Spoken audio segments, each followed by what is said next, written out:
On a quiet December morning in the suburbs of Beaufort, Georgia, the Corbin household awakened to a tragedy.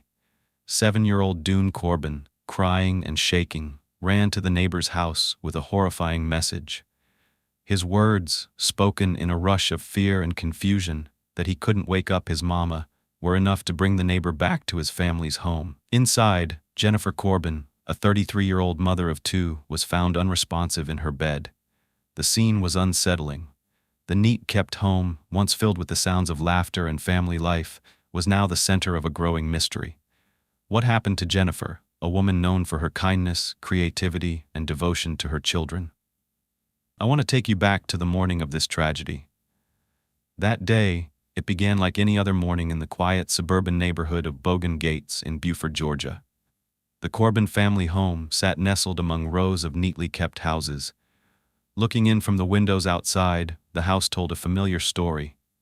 A family preparing for the holidays. A decorated Christmas tree stood proudly in front of the window, and the usual remnants of suburban life with kids, the toys scattered around, painted a picture of ordinary life. But inside, the silence that morning carried a weight that no one could have anticipated. 7-year-old Dalton Corbin woke up early, as many children often do, and he wandered towards his mother's bedroom. What he found would change his life forever. Jennifer Corbin, his vibrant, loving mother, was lying motionless on her bed. Something was wrong. Something was terribly wrong. Dalton's young mind raced to understand what he was looking at, but he instinctively knew he needed help. In a panic, Dalton rushed to the home of their neighbor, Kelly Coe, knocking frantically on her front door. His pleas were urgent and filled with fear. Kelly opened the door to find the boy shaken, his eyes wide with desperation, and she immediately followed him back to the Corbin home, unprepared for what awaited her. Kelly stepped into Jennifer's bedroom, trying to dismiss any negative thoughts, hoping that everything was going to be okay. But as soon as she looked over at the bed, she saw Jennifer, still in her green satin nightgown, lying on her side. Her head was almost hanging off the side of the bed, with her blonde hair falling over her face. Her eye makeup was still on from the night before. At first, Kelly thought that Jennifer could be in a heavy sleep, so she called out to her, but she received no response. As she moved in closer, she noticed that the position Jennifer was in seemed unnatural, and there was a little bit of blood coming from her nose. The side of her head was covered in blood. Kelly reached out and gently touched the top of Jennifer's arm, and her skin felt as cold as ice. Kelly began to panic. She started scanning the room for answers and leaned in closer to Jennifer's body. That was when she saw the gun, and she knew for sure that Jennifer was gone. Before she could investigate further, she was interrupted by Jennifer's younger son, Dylan. He was awake now and entering his mother's room. Kelly quickly grabbed both boys, picked them up, took them to the cordless phone, and tried to call 911. But the handset battery was dead. She ran back to her house with the boys in tow and called the police. Minutes later, Gwinnett County police officers arrived at the Corbin home. The early morning stillness was now replaced by the buzz of squad cars, the crackle of police radios, and the hushed conversations among first responders. As they entered the house, they weren't sure what to expect.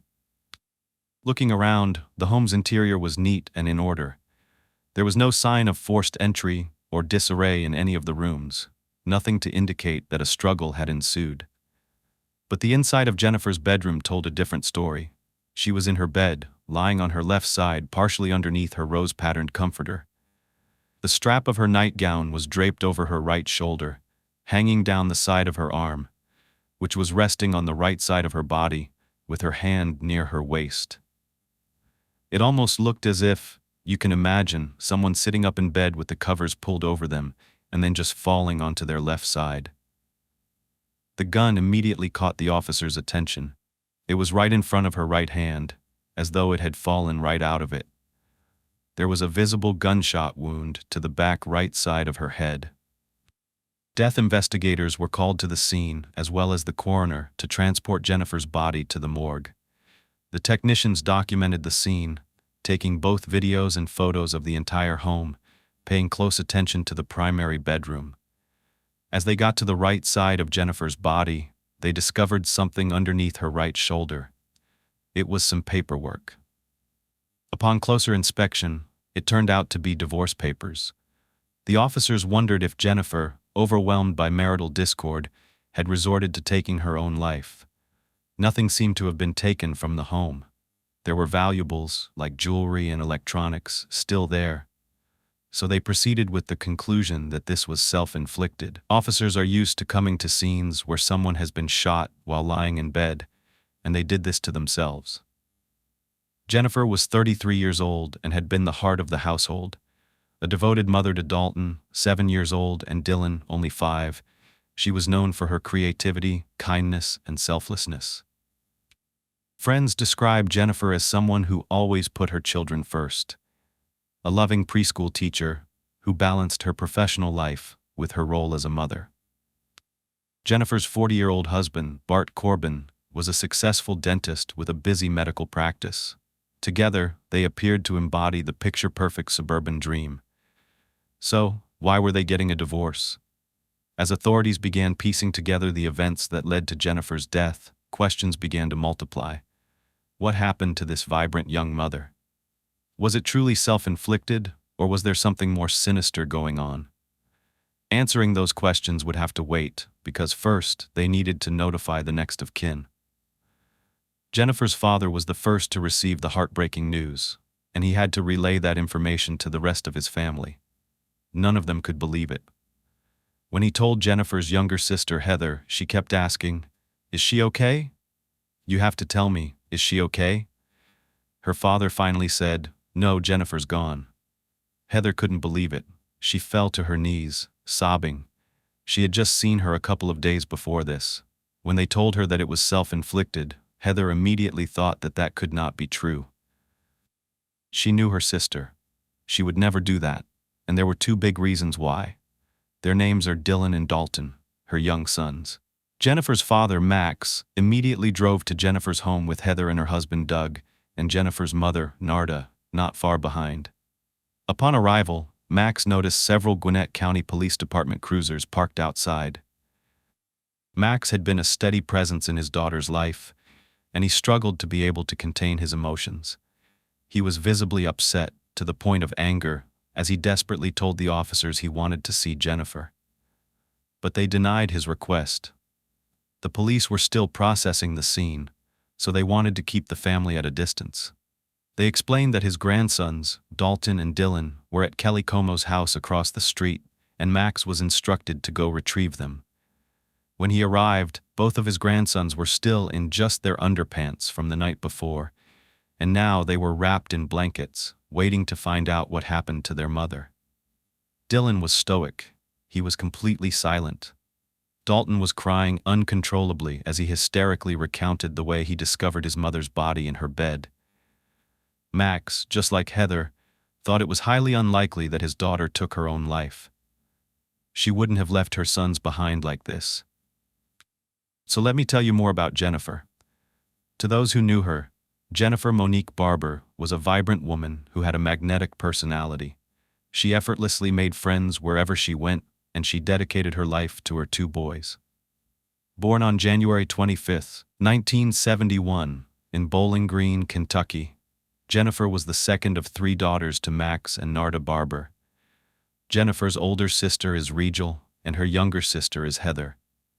Her childhood was filled with laughter, the bonds of sisterhood, and an early knack for bringing people together and making them feel loved and accepted. Even though Jennifer had a very angelic appearance to her, with the light, curly blonde hair and the cherub look, she had a mischievous side. As a child, she was the one who most often got into trouble, but she managed to escape her misadventures with a sly smile, knowing that's all it took for her parents to forgive her. Jennifer's early years were shaped by her family's move to Gwinnett County, Georgia, when she was just a child. The transition to a new home and a new community could have been daunting, but Jennifer embraced it with her characteristic positivity. At school, she excelled both academically and socially. Her height, at almost 6 feet tall, and her athleticism made her a natural on the basketball court, where she became a standout player for her high school team. Yet Jennifer's talents didn't end with sports. She also possessed a deep love for art and photography. After high school, Jennifer pursued her passion for photography and design, enrolling at the Savannah College of Art and Design. Her time at SCAD was a blend of artistic exploration and personal growth. But Jennifer was also practical. She knew that life required stability as well as passion, and with this balance in mind, she returned to Gwinnett County to study pre-nursing at Gordon College. This decision reflected the selflessness that defined Jennifer throughout her entire life, the desire to help others and create a future where she could make a real difference. Even though Jennifer had a serious side, she still didn't lose the mischief in her ways. She was a huge fan of the band Mötley Crüe, so she took a risk and got a small tattoo on her right ankle of the tragedy and comedy masks featured on the cover of one of their albums. She would proudly show off this tattoo whenever she wanted to, whether it was at concerts, festivals, or out with her friends. It showcased a little of her wilder side, one that she could hide if she chose to. Jennifer was always up for an adventure or down for a casual dinner, anything that included her favorite people.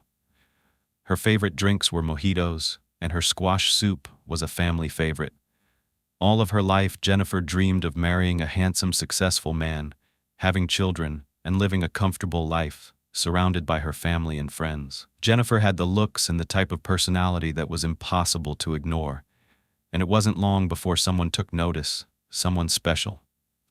In 1995, when Jennifer was 25 and working as a shift manager at the popular seafood restaurant Barnacle's Oyster Bar in Duluth, Georgia, she met Barton Corbin, or Bart as he was known. Their introduction was arranged through Bart's younger brother, Bobby, who worked at the restaurant as a doorman. Jennifer, with her striking blonde hair, tall frame and bright smile, immediately caught Bart's attention. Bart was confident, charming, and outgoing, a dentist with a bright future and an air of success that captivated those around him. Jennifer, of course, couldn't help but notice him. He was a few inches taller, at 6 feet 3 inches, and his dark features and muscular build made him stand out. Bart was everything Jennifer had dreamed of. 7 years her senior, Barton Thomas Corbin was born in Jacksonville, Florida, on December 22, 1963, just 3 minutes after his fraternal twin brother, Bradley Ray. Bart had been raised in a stable, loving family by his parents Connie and Gene Corbin. Gene was a military policeman, and Connie worked as a bank teller. 4 years after the twins were born, another brother, Robert, or as he was known, Bobby, joined the family. From that moment, the twins were always referred to as Bobby's brothers. Since they were born, the Corbin twins dressed exactly alike and were inseparable, like many twins are. They even shared the same bedroom all the way through high school and into college. When the twins were 7, their family moved to Snowville, Georgia. Bart's parents encouraged their sons to excel in academics and sports, and Bart did just that. He excelled in football, but even as a child, he seemed to know exactly what he wanted to be when he grew up. One holiday, he was watching the 1962 NBC Christmas special with Rudolph the Red-Nosed Reindeer. In this movie, there was an elf named Hermie who was getting into trouble. Hermie was scolded for not painting toys fast enough and for not doing his job like the other elves. After being reprimanded, Hermie turned and said, "Well, I don't like doing this job because I want to be a dentist." Apparently, this inspired Bart at a young age to pursue dentistry as a career. Once Bart and Brad were teenagers, they attended South Gwinnett High School. Bart, with his long, shaggy hair, was popular and driven. Sports played a significant role in his life. Bart joined the Comets football team with his twin brother, who was more academic at the time. Brad was involved in everything, from the French club, Beta Club, and Science Fiction Club to the chess club. Despite their differences, both brothers were very protective of their younger brother and made sure to step in if anyone teased Bobby. Bart's parents took his ambitions very seriously and encouraged him to pursue his dream of becoming a dentist. In 1983, Bart enrolled in the University of Georgia's pre-dentistry program. Brad also attended the same college, majoring in neurobiology. Both joined the Georgia Bulldogs football team, known as the Dogs, as walk-ons in the defensive lineman position. Bart never had a problem getting a date. He was intelligent, tall, handsome, and charismatic. He often wore leather, played his guitar, and spent weekends dancing at clubs when he wasn't studying. In 1986, Bart graduated from the University of Georgia with a Bachelor of Science degree specializing in pre-dentistry. He was then accepted to the Medical College of Georgia in Augusta, where he studied dentistry, graduating in 1990. It only took Dr. Bart Corbin, DDS, a couple of years to establish his very own practice. Bart's career as a dentist promised a stable and prosperous life. His confident demeanor gave Jennifer the impression that he was someone who could provide security and love. Their romance was a whirlwind, filled with late-night conversations, romantic outings, and laughter. Bart's humor, charm, and wit won over Jennifer's family, especially her younger sister Heather, who found his quick wit and playful banter both endearing and hard to resist.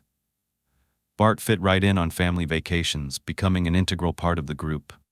Just 6 months into their relationship, Bart took Jennifer on a trip to Italy, a romantic getaway that seemed to solidify their bond. A few weeks after their return, Jennifer discovered she was pregnant. The news was unexpected, but Jennifer always tried to look on the bright side.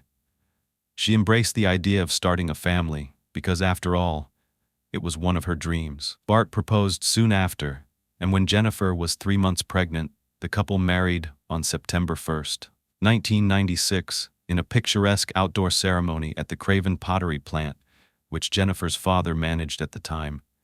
Surrounded by friends and family, Jennifer looked radiant in her wedding gown. Her bridesmaids wore black and white dresses and carried red roses.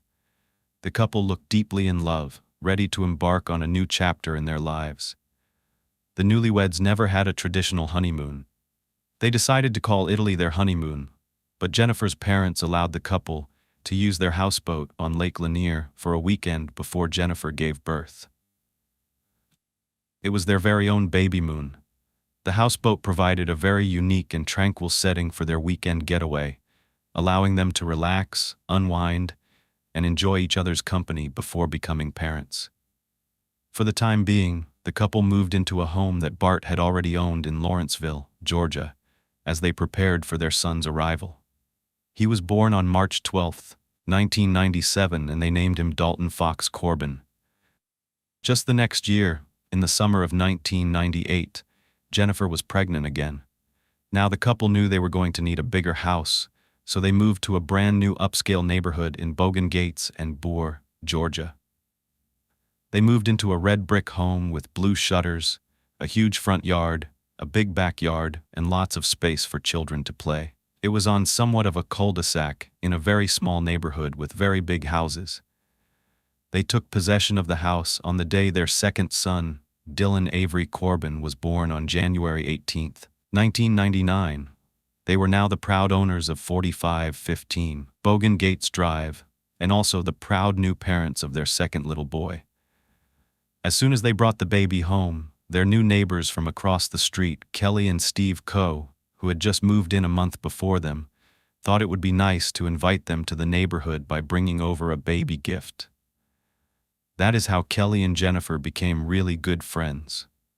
Best friends. They also realized that their older children, Dalton and Kelly's daughter Stephanie, were born on the same day 2 years earlier. From that moment on, the friends arranged to have their children's birthday parties celebrated on the same day every year. This became a very memorable tradition. Steve and Kelly thought the world of Bart and Jennifer and admired their picture-perfect life and everything they were able to do for their children. As busy and successful parents, they admired them so much that they actually made Bart and Jennifer legal guardians in case anything were to happen to their own child. That is how much they trusted this family. Everyone loved the Corbins, especially their friends. They were known to throw really fun parties on their houseboat. They ended up getting a houseboat just like Jennifer's parents, and they would take it out on Lake Lanier. Jennifer would be the bartender, mixing drinks for everyone, and they would play loud music and have really fun mini-cruises on special occasions like the 4th of July. Jennifer embraced motherhood wholeheartedly. She was the epitome of a soccer mom, shuffling her boys to school, practices, and playdates in her SUV. She often had homemade snacks with her. I've got to tell you, I strive to be like that one day, but I still haven't nailed it. Friends marveled at Jennifer's ability to juggle the demands of parenting with her warm, patient, and giving nature. The Corbins were the type of family that other families strive to be like, the perfect family, a hard-working father, a devoted mother, and two bright, happy boys. But of course, no one's life is perfect. We know that. Even in the early years, there were small signs that Bart's perfectionist tendencies could sometimes veer into the area of control. He had very strong opinions, especially on how Jennifer would present herself. He would discourage certain clothing choices and even told her to stop wearing her favorite pearl pink nail polish because he didn't like it. Bart was also known to curse a lot. It was just part of who he was, and everyone accepted it. But it could definitely come off as abrasive. He was also known to get pretty loud, though some people said it was because he came from such a rambunctious family. Having 3 boys, he was used to yelling over his siblings to get people's attention. Regardless of how it started, it was definitely something that people noticed. There were times when he would get short with Jennifer if she didn't do something exactly the way he wanted. But Jennifer never complained. She realized how much Bart did for the family and wanted to respect her husband's wishes, so she often shrugged off these moments as quirks of Bart's personality, choosing to focus on the positive aspects of their life together. Bart would come to the boys' private school to do presentations about becoming a dentist, and he was even their coach for their little league teams. The boys were involved in everything from basketball to martial arts, but Bart would also get loud when one of the boys didn't perform well. And I've got to tell you, this is not that uncommon. I have seen parents yelling at their little kids during games, even when they're only 5 years old. But Bart would curse at them and even call them names like loser, telling them, "You need to win." Some may see this as tough love or encouragement, but a lot of the other parents were put off by it. Others thought it was normal. However, Bart's need for control extended beyond his wife's appearance and his kids' sports. He managed the family's finances with an iron grip. He would scrutinize Jennifer's purchases and question her spending all the time. He only gave her a budget of $500 a month, but Jennifer still managed to make selfless choices. Whenever she went to shop at the grocery store, she would purchase food for a man who was in need, always standing outside.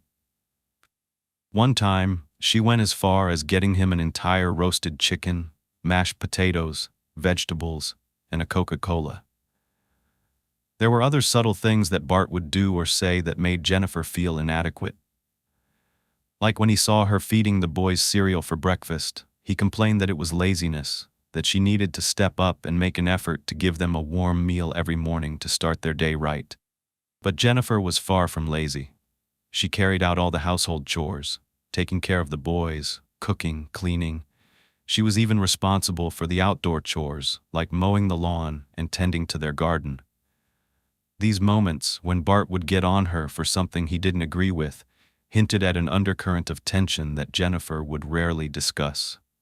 She remained fiercely loyal and devoted to her family and husband, pouring herself into her boys' lives, volunteering at their school, organizing play dates, and making every holiday magical. She created traditions that Dalton and Dylan would cherish, from decorating cookies to planting a tree in their backyard every spring. Jennifer's love for her boys knew no bounds. Her creative spirit found an outlet in everything, from decorating their home to planning elaborate birthday parties, complete with homemade invitations and themed decorations, something that you would probably see on Pinterest. The family was active in their community. They attended church at Sugar Hill Methodist Church and hosted cookouts in their backyard.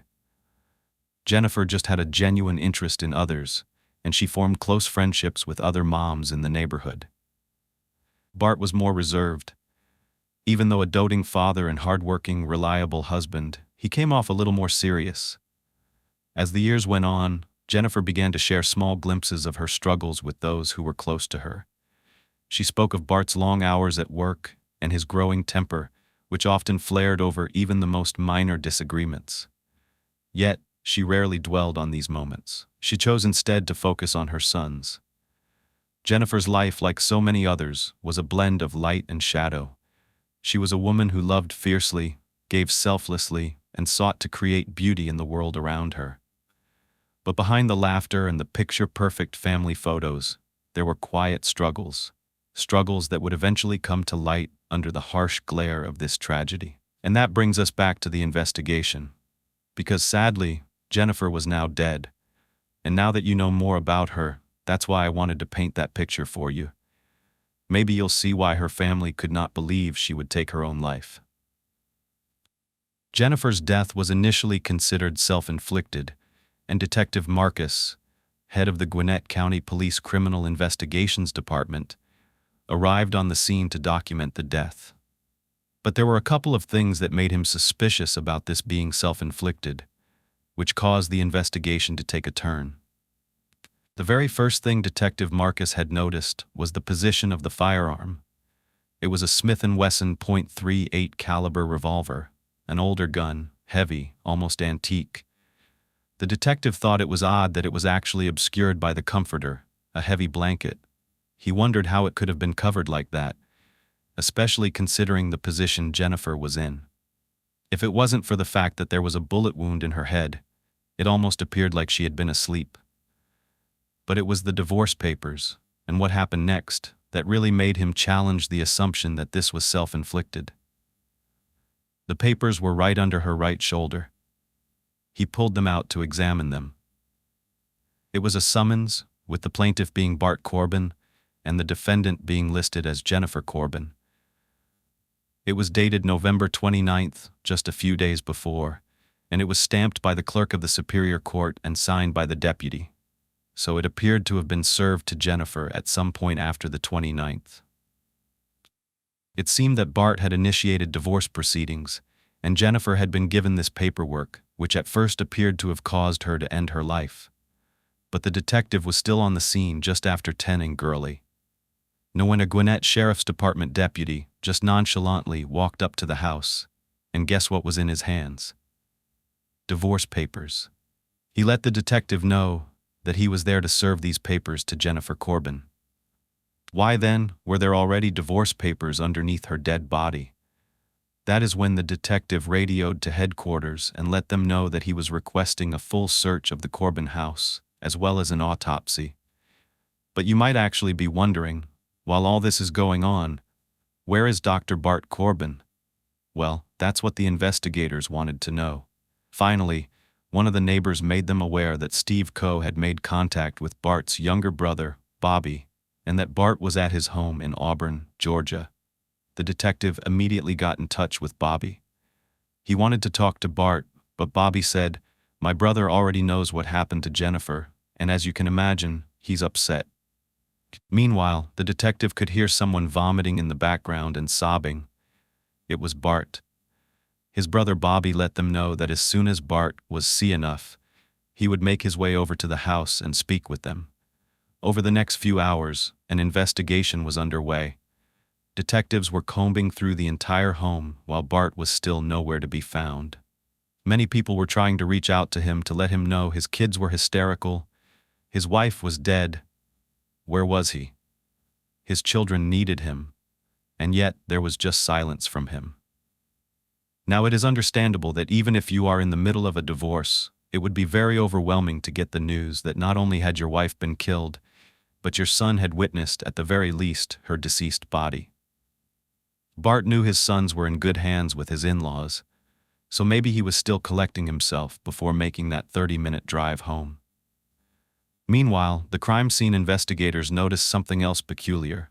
It was Jennifer's hands. There was no blood on her hands, and had her hand been so close to her head to raise a gun where the wound was, there would certainly have been some blowback, some blood spatter. But there was nothing. This gun was a .38 Smith & Wesson revolver, and it would have created a plume of gunshot residue as well. I think most of you know that when you fire a gun, there is going to be residue left behind on a person's hands, but that was not visible on Jennifer either.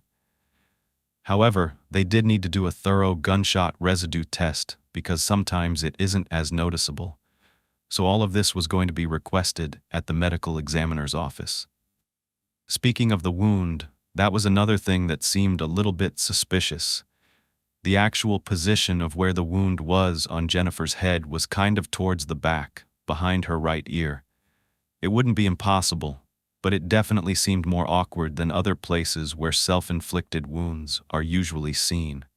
Under the chin or at the temple, places that are much easier to reach. This was all very sad. It was a lot to take in, especially being so close to the holidays. The entire house was just frozen in time. Beyond the primary bedroom, the rest of the house was untouched, frozen in the routines of everyday life. The Christmas tree stood decorated near a tall window, where its decorations were twinkling faintly in the hazy winter sunlight. They found boxes of presents, carefully wrapped and hidden in the attic. They hinted at Jennifer's plans for the holidays. Officers couldn't help but feel the stark contrast between the warmth of these domestic details and the cold reality of the situation. In the bedroom, it was hard to reconcile this loving mother, who had clearly poured her heart into creating a festive home, with the idea of leaving it all behind in such a traumatic way, at such a time of year as well. This was not the Christmas gift a loving mother would plan to give her children, the children she adored. Her family was sure of that. It seemed more like a message, someone else's gift to themselves. But who would be happy that Jennifer was gone? She didn't have any enemies, according to her family. That's when Detective Head got the word that Dalton, Jennifer's 7-year-old son, had been making claims that he saw the shooter. So the detective decided to speak with the children briefly. He didn't want to re-traumatize them, but if Dalton knew who did this, they needed to find out right away. Over at Kelly's, she relayed to the detective that when Dalton came to her doorstep, he actually said, "My daddy shot my mommy," and then he told the 911 dispatcher the same thing. Even when his grandpa came to the house, he mentioned it again. So, he had already said this at least 3 times. Then to the detective, when he asked him what happened that morning, as little Dylan explained to Detective Head, Dalton, only 5, interrupted and said, "No, I found mommy, and I saw daddy shoot her." That's when the detective knew he had to get these little boys over to the police station and have a special victims advocate speak to both of them professionally. And that is what they did. They made sure the boys knew the difference between telling a lie and telling the truth. And that's when Dalton said the truth was he did not see his dad shoot his mom. He just made that up. He also confirmed that the boys went to bed around 8:30 that night and didn't see or hear anything until he tried to wake up his mother so she could make him some breakfast. But what both little boys did say they saw all the time, actually, were their parents arguing, and that sometimes their dad never came home at night. I felt so bad for these children, but they weren't the only ones pointing fingers. The investigators already thought it was odd that, after hours and hours, this man was still not on the scene. It was close to 4 p.m. when they came up with a strategy. They got a search warrant to swab Bart's hands for gunshot residue, and what do you know? He comes marching into the police station with both of his brothers by his side and his new high-powered defense attorney. That's right. He already had an attorney. He lawyered up, and that is where he was earlier in the day.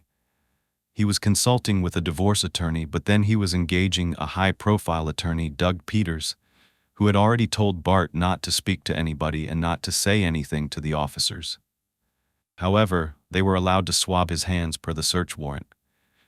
But Bart kept his mouth shut, even when one of the officers tried to ask him a few simple questions about his home. Bart would just defer to his attorney. After the gunshot residue test was done, they let Bart go because they had no information or evidence to hold him. I have no doubt that that was very frustrating for her family and the people around her who suspected her husband had done this. Partners are the very first ones they're going to look at, especially in a case like this when you're going through a recent divorce. There was information from friends that their relationship had been rocky for the past year, if not longer, but both Bart and Jennifer would always do everything they could to keep up appearances, because they didn't want anyone to know what was going on behind the scenes. Bart retaining an attorney is not a sign of guilt, but the detectives needed to do their due diligence. And remember, at this point, there had been no autopsy, so Jennifer's cause of death had not been officially confirmed. Jennifer's family was vocal in their disbelief from the moment they arrived. Max and Narda Barber insisted that Jennifer would have never taken her own life. She was too strong, too optimistic, and too devoted to her sons. She was planning Christmas for those boys. Max told the investigators she had everything to live for.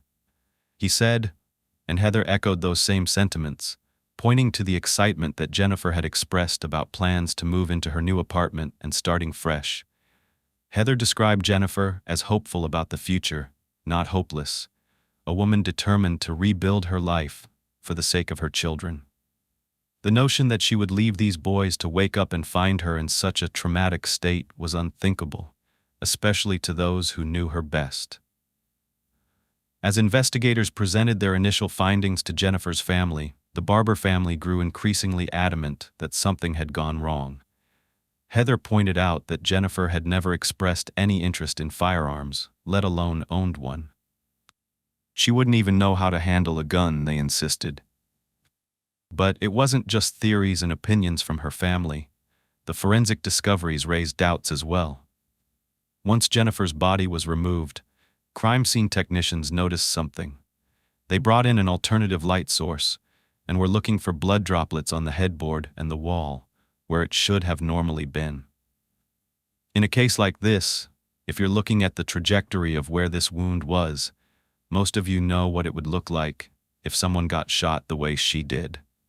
So at this point, the detectives are counting the pillows on the bed because they believe that the reason no one heard anything, the reason the kids weren't woken up, and the reason there was no blood spatter on the headboard or around Jennifer's body was because a pillow was used to muffle the sound of the gunshot, and that it absorbed the blood spatter, which was probably taken with the killer and disposed of.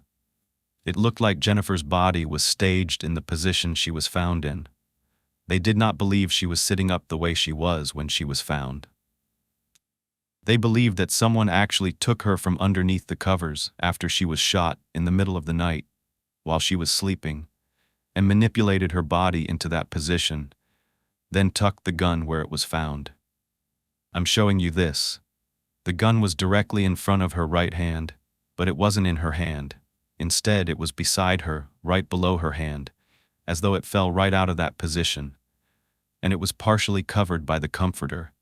The handle was almost touching her fingertips, but as you can see, it's between both of her hands at waist level, and its barrel is underneath the comforter. You can even see the Tommy Hilfiger tag on the material. Not to mention, there was no note left behind by Jennifer. All of this raised red flags. Detective Head was at the autopsy when pathologist Dr. Carol Terry examined Jennifer's body. She observed a bullet wound on the back right side of Jennifer's head, located above and behind her right ear. First of all, the gun barrel had been fired within an inch of the skin, so almost point blank. And if you add 4 inches for the barrel and another 3 inches for the grip, her arm was not long enough to get the gun where it would need to be to make that wound. It just was not possible. But there's more. The bullet was still lodged in her skull, just short of exiting the tissue. Once the doctor was able to open up the skull and determine the exact path of the bullet, that's when something very interesting was noted. The projectile went through the back of the right ear and traveled across the brain, almost coming out of the left forehead area, severing the brainstem. And that was important because as soon as it passed through the brainstem, Jennifer would not have been able to hold that gun anymore. So in the middle of carrying out this act, she would have essentially fallen, and her hand would have dropped. The path wouldn't have been so straight, it would have been skewed. It wouldn't have been as perfect as it was. This was as though someone else was holding that gun and able to steady it while the bullet made the entire path from one side of her head to the other. She would not have been able to be holding that gun long enough for her hand to just drop down like that to her side with the gun underneath the covers. As suspected, there was no gunshot residue or blood found on her hands, and there were no fingerprints found on the gun. That's really significant. I mean, clearly this gun had been wiped clean. That's kind of obvious. This gun was issued in the 1950s. It was an older gun, and it had 5 other bullets still inside. Dr. Carol Terry officially ruled Jennifer's death a homicide. And now it was no longer just a tragedy. It was the beginning of a search for the truth that would reveal secrets hidden in plain sight and expose a darkness that no one could have foreseen. When the new forensic findings were shared with Jennifer's family, they felt both vindicated and devastated. They had always insisted that Jennifer would never have taken her own life, especially in the way that would leave her sons to find her this way. The autopsy and the crime scene analysis confirmed what they had believed from the start. Someone else was responsible for Jennifer's death. Her parents, Max and Narda Barber, were of course devastated. Max had been a steady source of support for his daughter throughout her entire life, and he felt a deep sense of anger and betrayal. "Whoever did this didn't just take her from us," he said. "They robbed Dalton and Dylan of their mother." Detectives began to re-examine every detail of this case with fresh eyes, searching for evidence that could point them to a suspect. But in addition to the physical evidence, investigators sifted through the details of Jennifer's life. They began to uncover troubling details about her relationships, her marriage, and the growing tension in that home. In the weeks leading up to her death, Jennifer Corbin's life seemed to be at a crossroads. Jennifer was dealing with a growing unhappiness that she only shared with a few people. Her life was in transition. For years, she had tried and tried to maintain the image of the perfect wife, perfect life. But as time went on, the cracks in the facade became harder to ignore. Friends and family began to notice changes in Jennifer's demeanor. Over the last few months, she seemed more reserved, less willing to share details about her marriage. Her sister Heather, who had always been her confidant, said that it seemed Jennifer was holding back. She was still Jennifer, Heather recalled, but there was something heavier about her, like she was carrying a weight that she wasn't ready to talk about. Jennifer's parents saw the changes too. They had always admired their daughter's resilience, but in recent months they noticed she seemed more tired and less vibrant. Narda remembered a conversation where Jennifer expressed frustration with the pressures of her life. She said she felt trapped, like no matter how much she gave, it was never enough. As soon as the news was out that this was not a self-inflicted injury, the press was going wild. They were putting out article after article about this successful dentist who could be suspected in his wife's killing, staging it as self-inflicted, and trying to get away with it. One of the biggest reasons Bart was on the media's radar was because he refused to speak to the police. And that was confirmed by the Gwinnett County Police spokesman, Dan Huggins. The media surrounding this case was heartbreaking. There was this one news clip where Heather was being interviewed, and she showcased a little drawing that the boys had made of their mom. She was an angel, and she was hugging them. They knew their mom wasn't coming back. Their family was just ripped apart. Not only were her parents having to deal with the realization that their daughter was gone, but now they had to make the funeral arrangements. They went to the funeral home, and they were trying to plan out this beautiful ceremony. They were told that Bart Corbin had intercepted Jennifer's body after the autopsy, and that he was having her cremated that day, within the next hour. I'm not kidding, but he had every right to do this because he was still legally her husband. Her poor family only had 15 minutes to spend as their daughter was there, lying underneath a sheet. They were hugging her as much as they could and saying their goodbyes as quickly as they could, because ultimately, she was pulled away from them upon Bart's wishes. It seemed so incredibly cold and cruel to do something like that. But on the other hand, we don't know what was in Jennifer's will. We don't know if she had one. We don't know what she agreed to or wanted. It's hard to imagine, though, that she would have wanted her parents to be treated this way. However, her family was still devoted to honoring her memory, so they begged Bart to please let them say goodbye with a funeral, and he agreed to let them borrow her ashes. Yeah, so that they could have a service for her at Sugar Hill Methodist Church, where she taught preschool and attended church. At the end of the day, though, Her remains still belonged to Bart, and her parents would have to return her ashes to him following that service. As a mother, I could not even imagine, even in the state of cremation, not being allowed to retain my child's ashes, my child's being. It's very sad and frustrating. But by Thursday, December 9th, Heather and her husband, Doug, were filing for temporary emergency custody of little Dylan in Dalton. The district attorney at the time, Danny Potter, was supportive of this arrangement.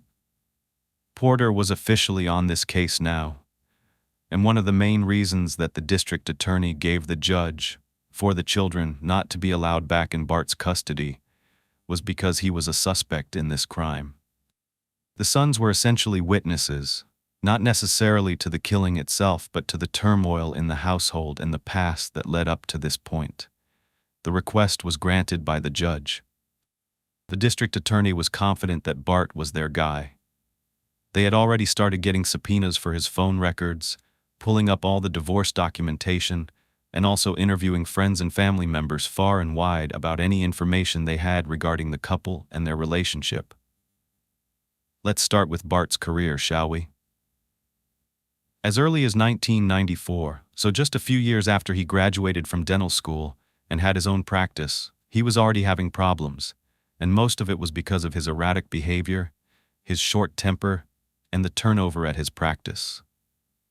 That's right, he could not keep a dental assistant, he couldn't keep a dental hygienist or secretaries. They would all leave. So he ended up having to have a temp agency come in and bring in temporary workers. They wouldn't stay that long until they would cycle to the next one and the next one. But it was back in 1994 that a patient filed an official complaint against Bart with the Georgia Board of Dentistry. The patient's name was Sheila Shook, and she came in for just a consultation. She wanted to have some new crowns and look beautiful for her daughter's upcoming wedding. At first glance, she of course trusted this practice. It was clean and new, with this young dentist that she thought would be more than qualified to do a routine dental treatment. But that's not what happened. When she finally came in to have the procedure done, Bart was in this erratic, angry state. He was cussing, he was agitated, and he was acting bizarre. Bart was yelling at his employees, and Sheila was shocked. So shocked, she actually thought the dentist must have something like Tourette syndrome. She wasn't trying to be funny, mean, or rude. She was trying to understand what in the world was going on that would make this guy act this way.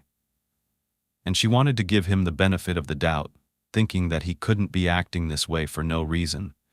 She actually called him the dentist from hell after her ordeal. She was there for the course of about 5 hours, and she said that the language he was using, the way he was speaking to others, was terrifying her. She was sitting in that chair, all numbed up, with no choice but to go through with this procedure. When Bart left the room for one moment, she turned to one of the medical assistants and asked, "What is wrong with him?" They said this was completely normal, that nothing was wrong with him. So he proceeds with trying to put these crowns in until he has a fit of rage. He's in the middle of organizing all of them. He has a drill in his hand, and out of nowhere, he starts going ballistic, saying that the crowns were all wrong from the company that made them. These aren't up to his standards. He doesn't like them. So Sheila, she's sitting there, tasting blood in her mouth with no idea what's happening. She was at the mercy of this seemingly unstable maniac doctor. His dental hygienist got so fed up that she walked out and left, so Bart had to yell to his secretary to come in there and start mixing up all the cement, materials, and things. Sheila was just shocked. Luckily, Bart got so overwhelmed that he just aborted the treatment altogether, but Sheila had already paid, so she was expected to come back there a few days later. Hell no. She wanted her money back. She was able to find a new doctor. This wasn't a cheap procedure. It was like $3,000. That's why she decided to contact the Georgia Board of Dentistry and file an official complaint. She did end up getting her money back, but as far as his dental record, there weren't any disciplinary actions or other reports filed. However, there were a ton of reports from people who worked with Bart and former students that went to school with him, who claimed that he had a very unpredictable personality and a fiery temper. He was prone to outbursts, He was misogynistic, he was angry, and many former students actually referred to him as Angry Bart behind his back. Some people would make excuses, saying maybe it was the pressure, the high demand of being a dental student. Others would say it was the career itself and all the pressure to provide for his family, as he was the breadwinner. In 2002, Bart decided to move his dental practice, probably because of his bad reputation, but he also wanted to be closer to where he was now living. He opened up the new dental suites of Hamilton Mill Commons, thinking that in this more upscale neighborhood, it was going to bring in a lot more money, and he was going to have this thriving practice. But just a few months into his lease, the business had failed to take off. Still, he made it appear like he was very successful, though the dental practice was struggling to gain traction. And I think we know why. His reputation was blemished, his bedside manner was non-existent. Eventually, he convinced Jennifer to at least work part-time at the preschool the kids had attended to help make ends meet. By 2003, things had shifted, especially in their relationship. It turned out this wasn't just the way Bart treated his patients and his employees, because you can only imagine if he's doing that in public, what he's doing in private. For one thing, he was hardly around. He was working these long hours and hardly paying attention to his own family. That's when Jennifer confided in her sister Heather that she thought Bart was having an affair. And he was. He was having a long-term affair with one of his dental hygienists. Her name was Jennifer as well. So his wife's name is Jennifer, and the woman he's cheating with is named Jennifer. I guess that's quite convenient. I guess he's never going to mix up their names by accident. But it's sad because everyone in that office knew that this was going on, but his wife didn't. Bart and his mistress would stay after hours. They would hook up in the office, probably on the chairs that they were treating patients in. All the while, Bart is keeping up appearances, going to family holiday parties and playing nice like they were this happily married couple and happy husband. If Jennifer had known about this affair at this point, she didn't tell anyone that she knew. And it wasn't like her to do that, because she always wanted everyone to think that they had this loving, committed, strong relationship. She was loyal. She loved her husband. But the truth is that Jennifer was lonely. And it was during that Christmas in 2003 that an avid video game and computer game lover, Jennifer bought a new Sony PlayStation 2 and a few new games for the family. She also got a computer game called EverQuest for herself. It required a monthly subscription, and it was the newest thing of the time. It was a role-playing game, an immersive virtual world where the users could choose to be several characters: a knight, a maiden, sorcerer, king, queen, even an assassin, and embark on various missions to slay dragons among thousands of other players. So, after she was done with her part-time job or on the days she had off, and the boys were at school and Bart was gone all day, Jennifer found herself playing video games, sitting in front of the TV or the computer. She found that EverQuest was a really great escape from her marriage, which seemed to be falling apart.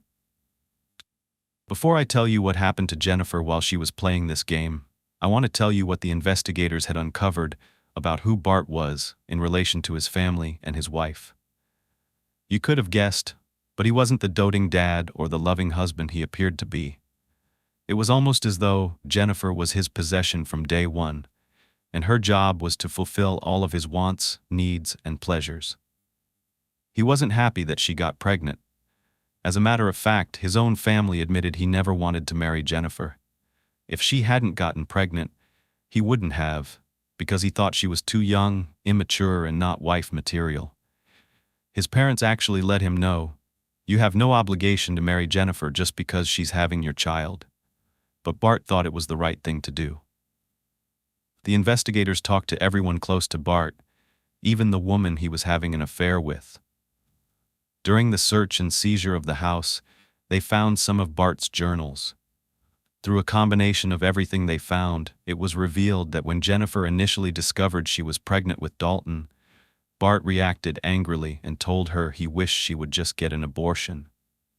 He even made Jennifer get rid of her beloved yellow lab Sebastian that she had gotten before they met. Sebastian loved everyone except for Bart, And as soon as Jennifer moved in with Bart, she got a frantic call from him one night when she was out. He claimed that Sebastian had tried to attack him and bite him, and Bart threatened to kill this dog, to kill Jennifer's dog, if she didn't come back and remove him from his house immediately. So of course, she was frantic. She called her parents and they came to the rescue. They raced over to retrieve her pet, as Jennifer tried to get there as quickly as possible to figure out what was going on.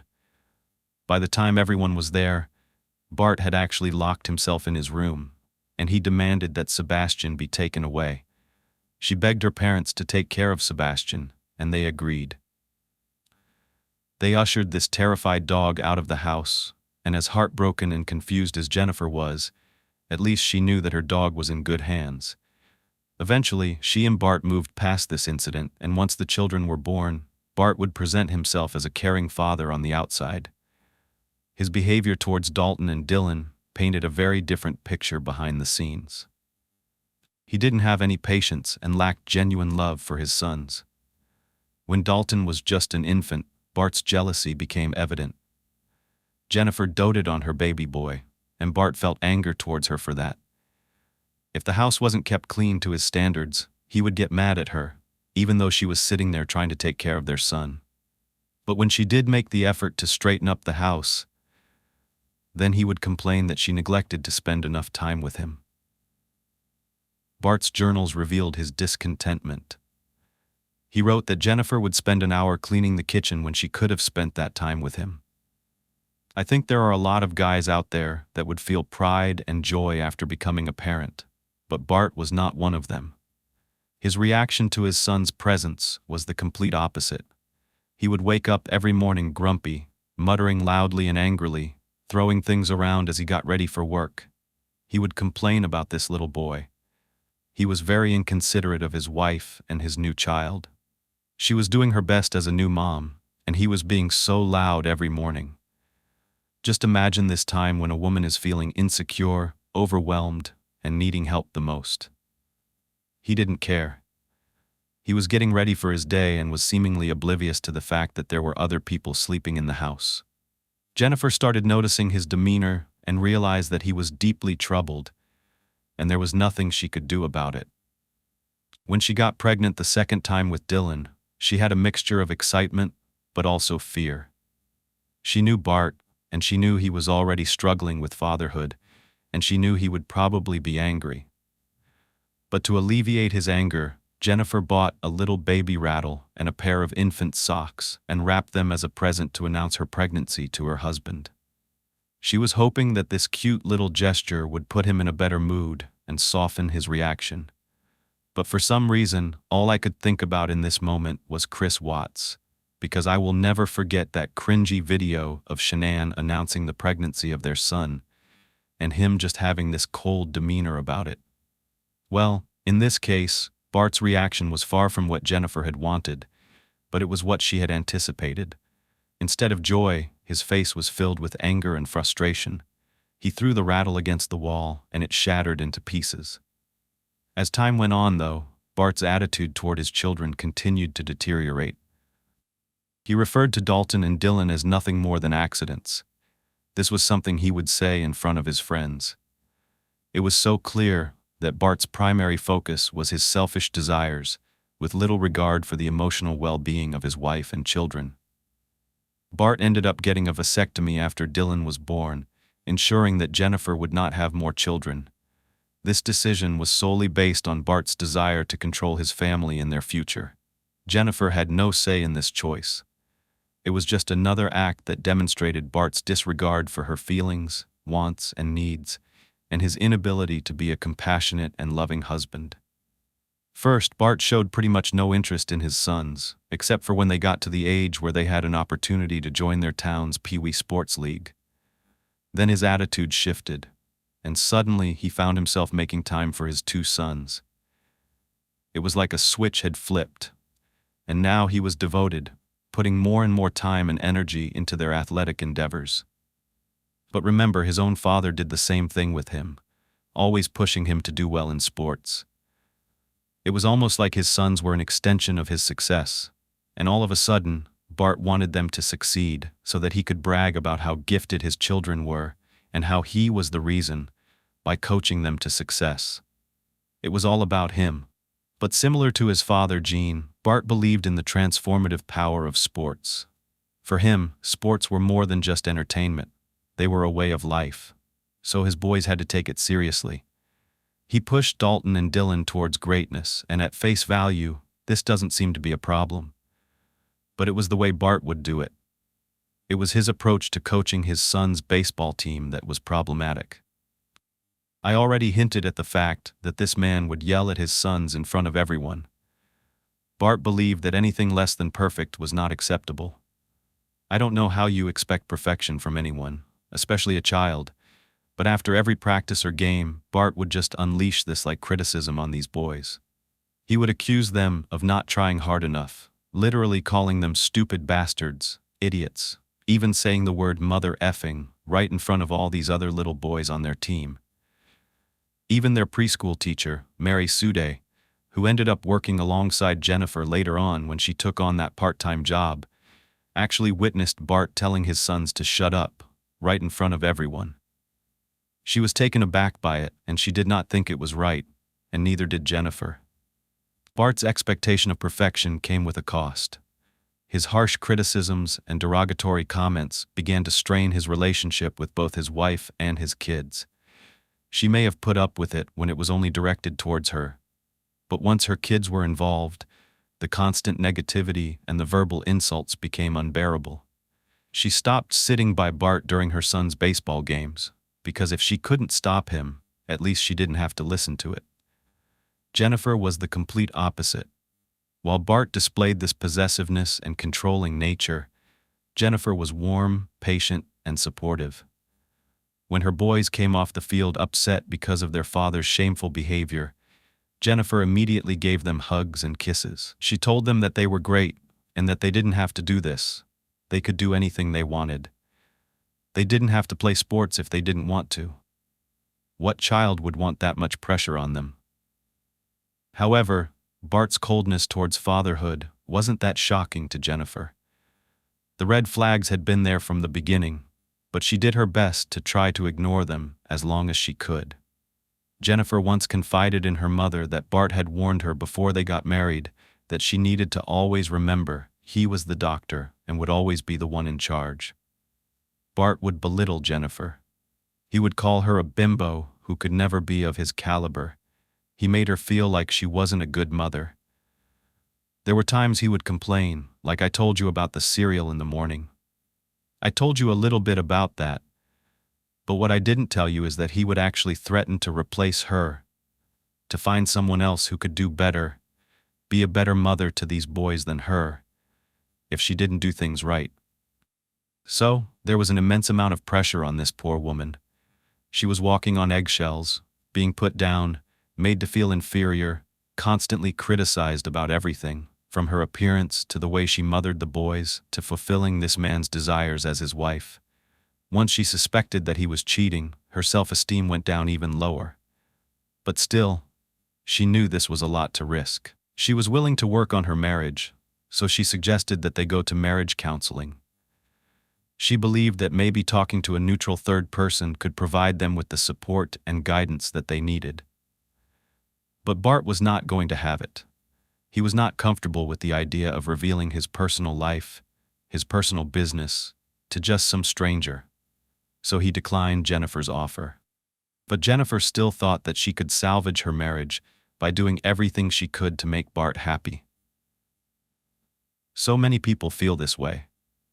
She soon learned that no matter how hard she tried, it was never going to be good enough for someone like Bart. And even though Bart was intense and demanding, he never threatened to physically harm Jennifer or their sons. Even though eventually Dalton confided in his grandfather after Jennifer was killed that his dad had hit him in the past. But get this. In June of 2004, during the Scott Peterson trial, which Bart and Jennifer watched together, Bart made a comment that just rubbed Jennifer the wrong way. He said that the only reason Scott got caught for murdering his wife and unborn son was because he couldn't shut his mouth. But even before this, in the spring of 2004, Jennifer and Bart's relationship continued to fall apart to the point that those closest to her knew she was finally considering leaving. Now that she was making a little money on her own, even though it wasn't that much, she thought that at least it was enough to be able to leave. Even if she had to live a much simpler life, it would be better than raising her children in this very volatile environment. And at this point, she was spending a lot more time on the computer, playing EverQuest, and immersing herself in this make-believe world, something Bart, of course, was not happy about. So she tried to do it when he wasn't around. Soon, many of her close friends saw a change. She was losing a lot of weight, she was withdrawing, and she failed to attend get-togethers with family and events that used to mean so much to her. Her mother, her sister Heather, and Bart were all worried that maybe she was addicted to this fantasy world. By the summer, Jennifer finally got the courage to broach the idea of separation with Bart, and as you can expect, he was livid. He wasn't agreeable with any of it, but none of that seemed to change Jennifer's mind.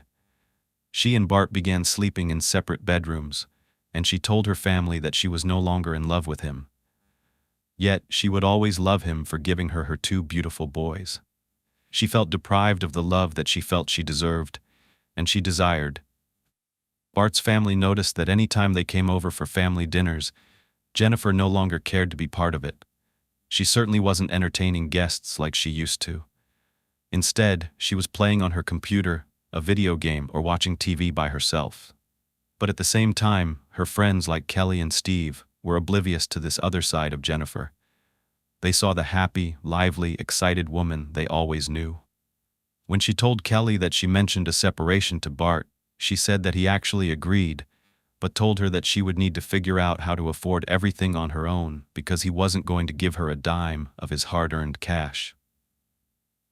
By the fall, Jennifer had one more reason to isolate herself in front of the computer, playing EverQuest. Besides the obvious fact that it was a place where she could leave behind the constraints of her real life and immerse herself in a place where her choices were her own, it was also a place where she was talking to people. Real people. Strangers. This definitely presented a safety risk, since there was no way to verify a person's true identity. But despite this danger, Jennifer enjoyed meeting virtual friends. She would go on adventures with them, and then one day she met a player by the username of SirTank1223, and gradually a connection formed between the two of them. Jennifer was drawn to the user's kindness and their humor, and soon he revealed his name was Christopher. Jennifer would spend hours playing EverQuest, but most of her time was spent talking to Chris. Whenever Jennifer logged onto the game, she would search for Chris's username to see if he was online. They would engage in lively conversations, discussing everything from their daily lives to the latest gaming achievements. And as their conversations continued, Jennifer and Christopher's bond grew stronger. Their initial discussions revolved solely around the world of EverQuest, but as time went on, their conversations became deeper and more personal. Jennifer finally confided in her sister Heather that she had met someone through this game. However, Heather's response was not what she expected. Heather told her that she needed to be really careful. She was scared that Chris might be like some weirdo pervert, her words, especially since Jennifer admitted that the two of them hadn't talked on the phone or even exchanged photos with one another. Now, Heather was relaying this information to the detectives, who would seize Jennifer's computer. They were now examining her EverQuest account, which was a treasure trove of evidence. Over time, Jennifer found herself confiding in Chris about her troubles in her marriage, the love she had for her sons, and the struggle she was in for her independence. Being non-judgmental and understanding, Chris provided a space for Jennifer to open up and voice her concerns without the fear of judgment. He proved to be a very supportive listener. Chris offered Jennifer guidance and reassurance in her moments of vulnerability. Just after Labor Day, the pair took their conversations off the game and began writing one another through emails. They shared their dreams, their aspirations, and their deepest secrets, creating a bond they felt very safe and comfortable with. It was a relief for Jennifer to be able to open up so honestly to someone. She had never felt a connection with someone like this in a very long time, if ever. Being anonymous on the internet allowed her to open up in a way that was impossible for her to do in her everyday life. Through these conversations, Jennifer discovered a sense of liberation that she had never had before. Remember, she had been with Bart for nearly a decade at this point. She hadn't experienced much outside of her domestic duties and her unhealthy marriage. With Chris, there was this weight that had been lifted off Jennifer's shoulders. She felt a sense of validation for her feelings and experiences. Over time, Chris revealed more and more about himself, things that made Jennifer feel more drawn to him. In her vulnerable state, she thought that she was falling in love. Try your best not to judge her, even if this is hard for you to understand. Jennifer hadn't felt this way before, and she made it clear to Chris that she wanted to take their connection offline and meet in real life. But, as excited as he seemed when he was online in his emails, Chris told Jennifer he was apprehensive about going any further because, in his words, his head and his heart were pulling him in two different directions. But Jennifer was not going to let him slip away. Their exchanges got more passionate, starting with Jennifer sending Chris a message on September 21st. She talked about how when she logged on that morning and saw his email, it was thrilling. She loved to see that it was from Christopher and not Sir Tank 1223. She didn't know which name she was more in love with at that point, even telling Chris she loved him. Over the course of the next few weeks, Jennifer was adamant that she wanted to leave Bart, and Chris gave her advice, telling her that maybe she should start keeping a journal to document everything and then put it in a safe place. Jennifer truly felt like she was in love, and the pair were exchanging as many as 100 emails per day. Jennifer finally found someone who treated her with respect, and she dreamed about a day when she could actually be physically close to Chris. Soon, the emails took an X-rated turn. It would be today's equivalent to sexting, things that I cannot read here, passionate sexual exchanges about what they wanted to do to one another, highlighting their explicit desires and pushing boundaries. These were definitely very graphic in nature. But then, as investigators sifted through this, they found one email that was very concerning. There were a few exchanges in the weeks leading up to Thanksgiving, just weeks before Jennifer was found dead, where the emails between her and Chris became aggressive in a weird, sexually aggressive way, with violent fantasies being talked about. Chris said, "Jennifer H., as aggressive as you are today, would you take a revolver-type gun, load one bullet in it, rotate the revolver, place it to my forehead, and pull the trigger as I orgasm? Do you have that in you, Jennifer?" How scary is that? The investigators think that this is too coincidental, and now their focus shifts to this Chris person. They have no idea who he is, where he lives, or what intentions he had speaking with Jennifer this way. They reach out to Jennifer's family and ask them if they have any idea who this Chris person is. I already explained that Heather had warned Jennifer about talking to strangers online, and she was concerned that this person could cause her harm. But they still didn't think Chris had anything to do with her murder. As a matter of fact, Bart knew about Chris. It may have been one of the reasons Jennifer was dead. The family relayed information about a violent event that occurred between Bart and Jennifer on Thanksgiving. First, they explained how Bart had been doing all he could to find incriminating things to use against Jennifer in court. He consulted with a divorce attorney, wanting to know how much a divorce would cost him. The attorney apparently joked that Bart better be ready to whip out his checkbook. Bart was consumed by a desperate quest to find information that would undermine Jennifer's standing as a parent. He was determined to use any means to ensure that he received a favorable outcome in their divorce settlement, especially when it came to the finances. Bart's actions were driven by a desire to protect his assets, but at the same time he was recklessly spending money that he didn't have, maybe so that he didn't have to give it to Jennifer. He bought a brand new yellow Mustang, even though he already had a GMC SI truck. As Thanksgiving approached, Bart's efforts to uncover information that could benefit him intensified. The couple had talked about divorce, and Bart insisted they really needed to wait until after the holidays to finalize anything. This was most likely just to buy his time to build a case against Jennifer. At this point, Bart was under considerable financial pressure at his dental practice, which was barely attracting patients. He felt there was simply no way he was going to be able to afford a divorce. He was deeply concerned that if Jennifer were to file first, she would end up taking everything: the house, the cars, and most importantly, the children. Bart didn't care about his sons being around. He wanted to make sure he got custody of them, because he didn't want to owe anything to Jennifer. Meanwhile, Jennifer confided in her mom that she had already started taking steps to establish a new life for herself, Dalton, and Dylan without Bart. Jennifer disclosed to her mother that she had a secret credit card with a $2,000 limit. This amount was enough to cover any upfront cost for a modest and cozy little apartment or a small house that Jennifer could move into with the boys. She was excited about her new life and had already made plans to move on with someone else, who investigators were assuming was Chris. But on Thanksgiving, November 25th of 2004, things escalated.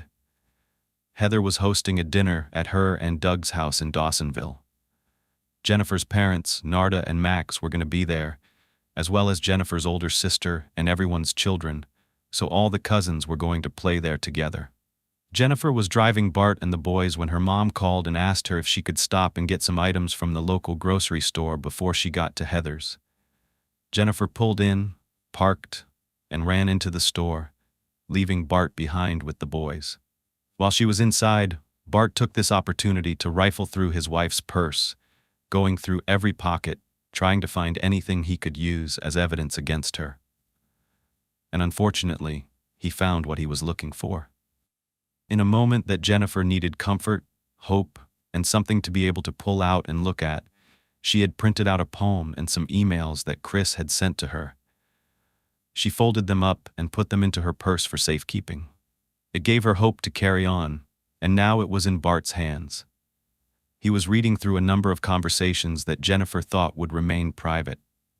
He was beyond livid. When Jennifer returned to the car, Bart was silent, but she knew right away that something wasn't right. That's when she noticed the contents of her purse were dumped out, and the emails were in Bart's lap. Jennifer was shocked and scared.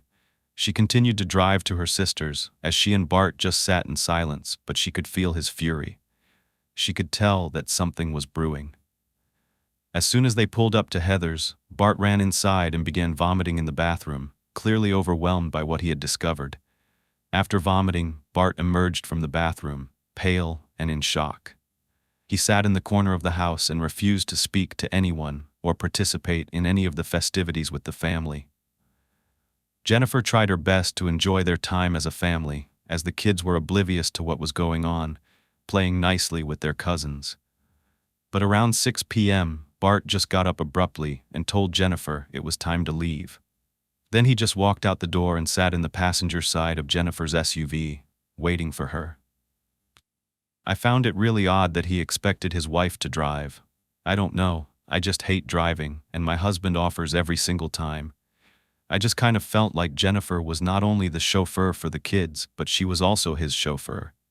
Anyway, once Jennifer said her rushed goodbyes to her family, embarrassed that she had to leave so suddenly, she got into the car, and Bart wasted no time pulling out the emails. He was waving them around as he berated her. He was the one who had been cheating, physically cheating for years and controlling Jennifer's every choice. But now, he felt slighted and betrayed, so he was the victim. Not that it was right that Jennifer was going behind his back, but she really imagined that their marriage was over. It had been crumbling for a very long time. She repeatedly asked Bart to please lower his voice in front of the boys, but he refused. He got louder and louder, screaming in such close quarters that her family inside the house could hear him. He demanded to know every detail about who Chris was and whether she was having cyber sex with him. Jennifer again told Bart not to talk about this in front of the children because they were scared. When Jennifer began to drive off, out of nowhere, Bart punched her in the face, making her almost swerve into oncoming traffic. Right afterward, he screamed, "I never hit you," It's your word against mine." But of course, the boys had seen it. They had seen everything. But that didn't faze Bart. He warned Jennifer that a court would never allow a minor child's words to be used in a trial. Poor Jennifer drove home, shocked and in physical and emotional pain, and her boys were terrified. As soon as they got home, Bart hopped into his Mustang and took off, and Jennifer ran inside with the boys and called her sister immediately. Her parents were also on the line, and they told her to drive back right now. They told her to be careful, make sure Bart wasn't following her, take a different path, and just get away while she could. The boys were hysterically crying. Jennifer frantically explained what happened and quickly went inside, packed up herself and the boys' items, and packed up the car.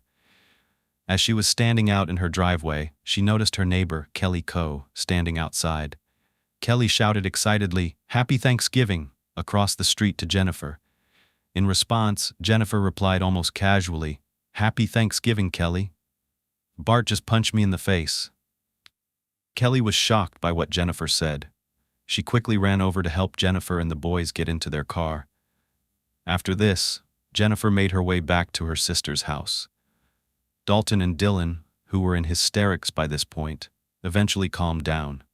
While on her way there, she called Heather, and while they were on the phone, Heather's husband Doug got a call from Bart.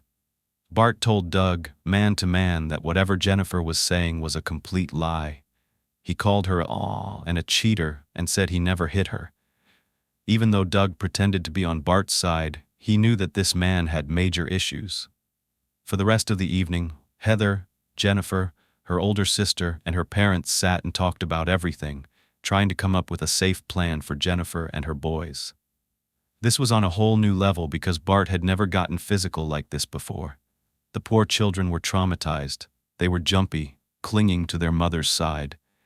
While Jennifer was away, Bart used this time to turn the entire house upside down, looking for more proof that Jennifer was a terrible person and that he was this loving husband, blindsided by her online affair.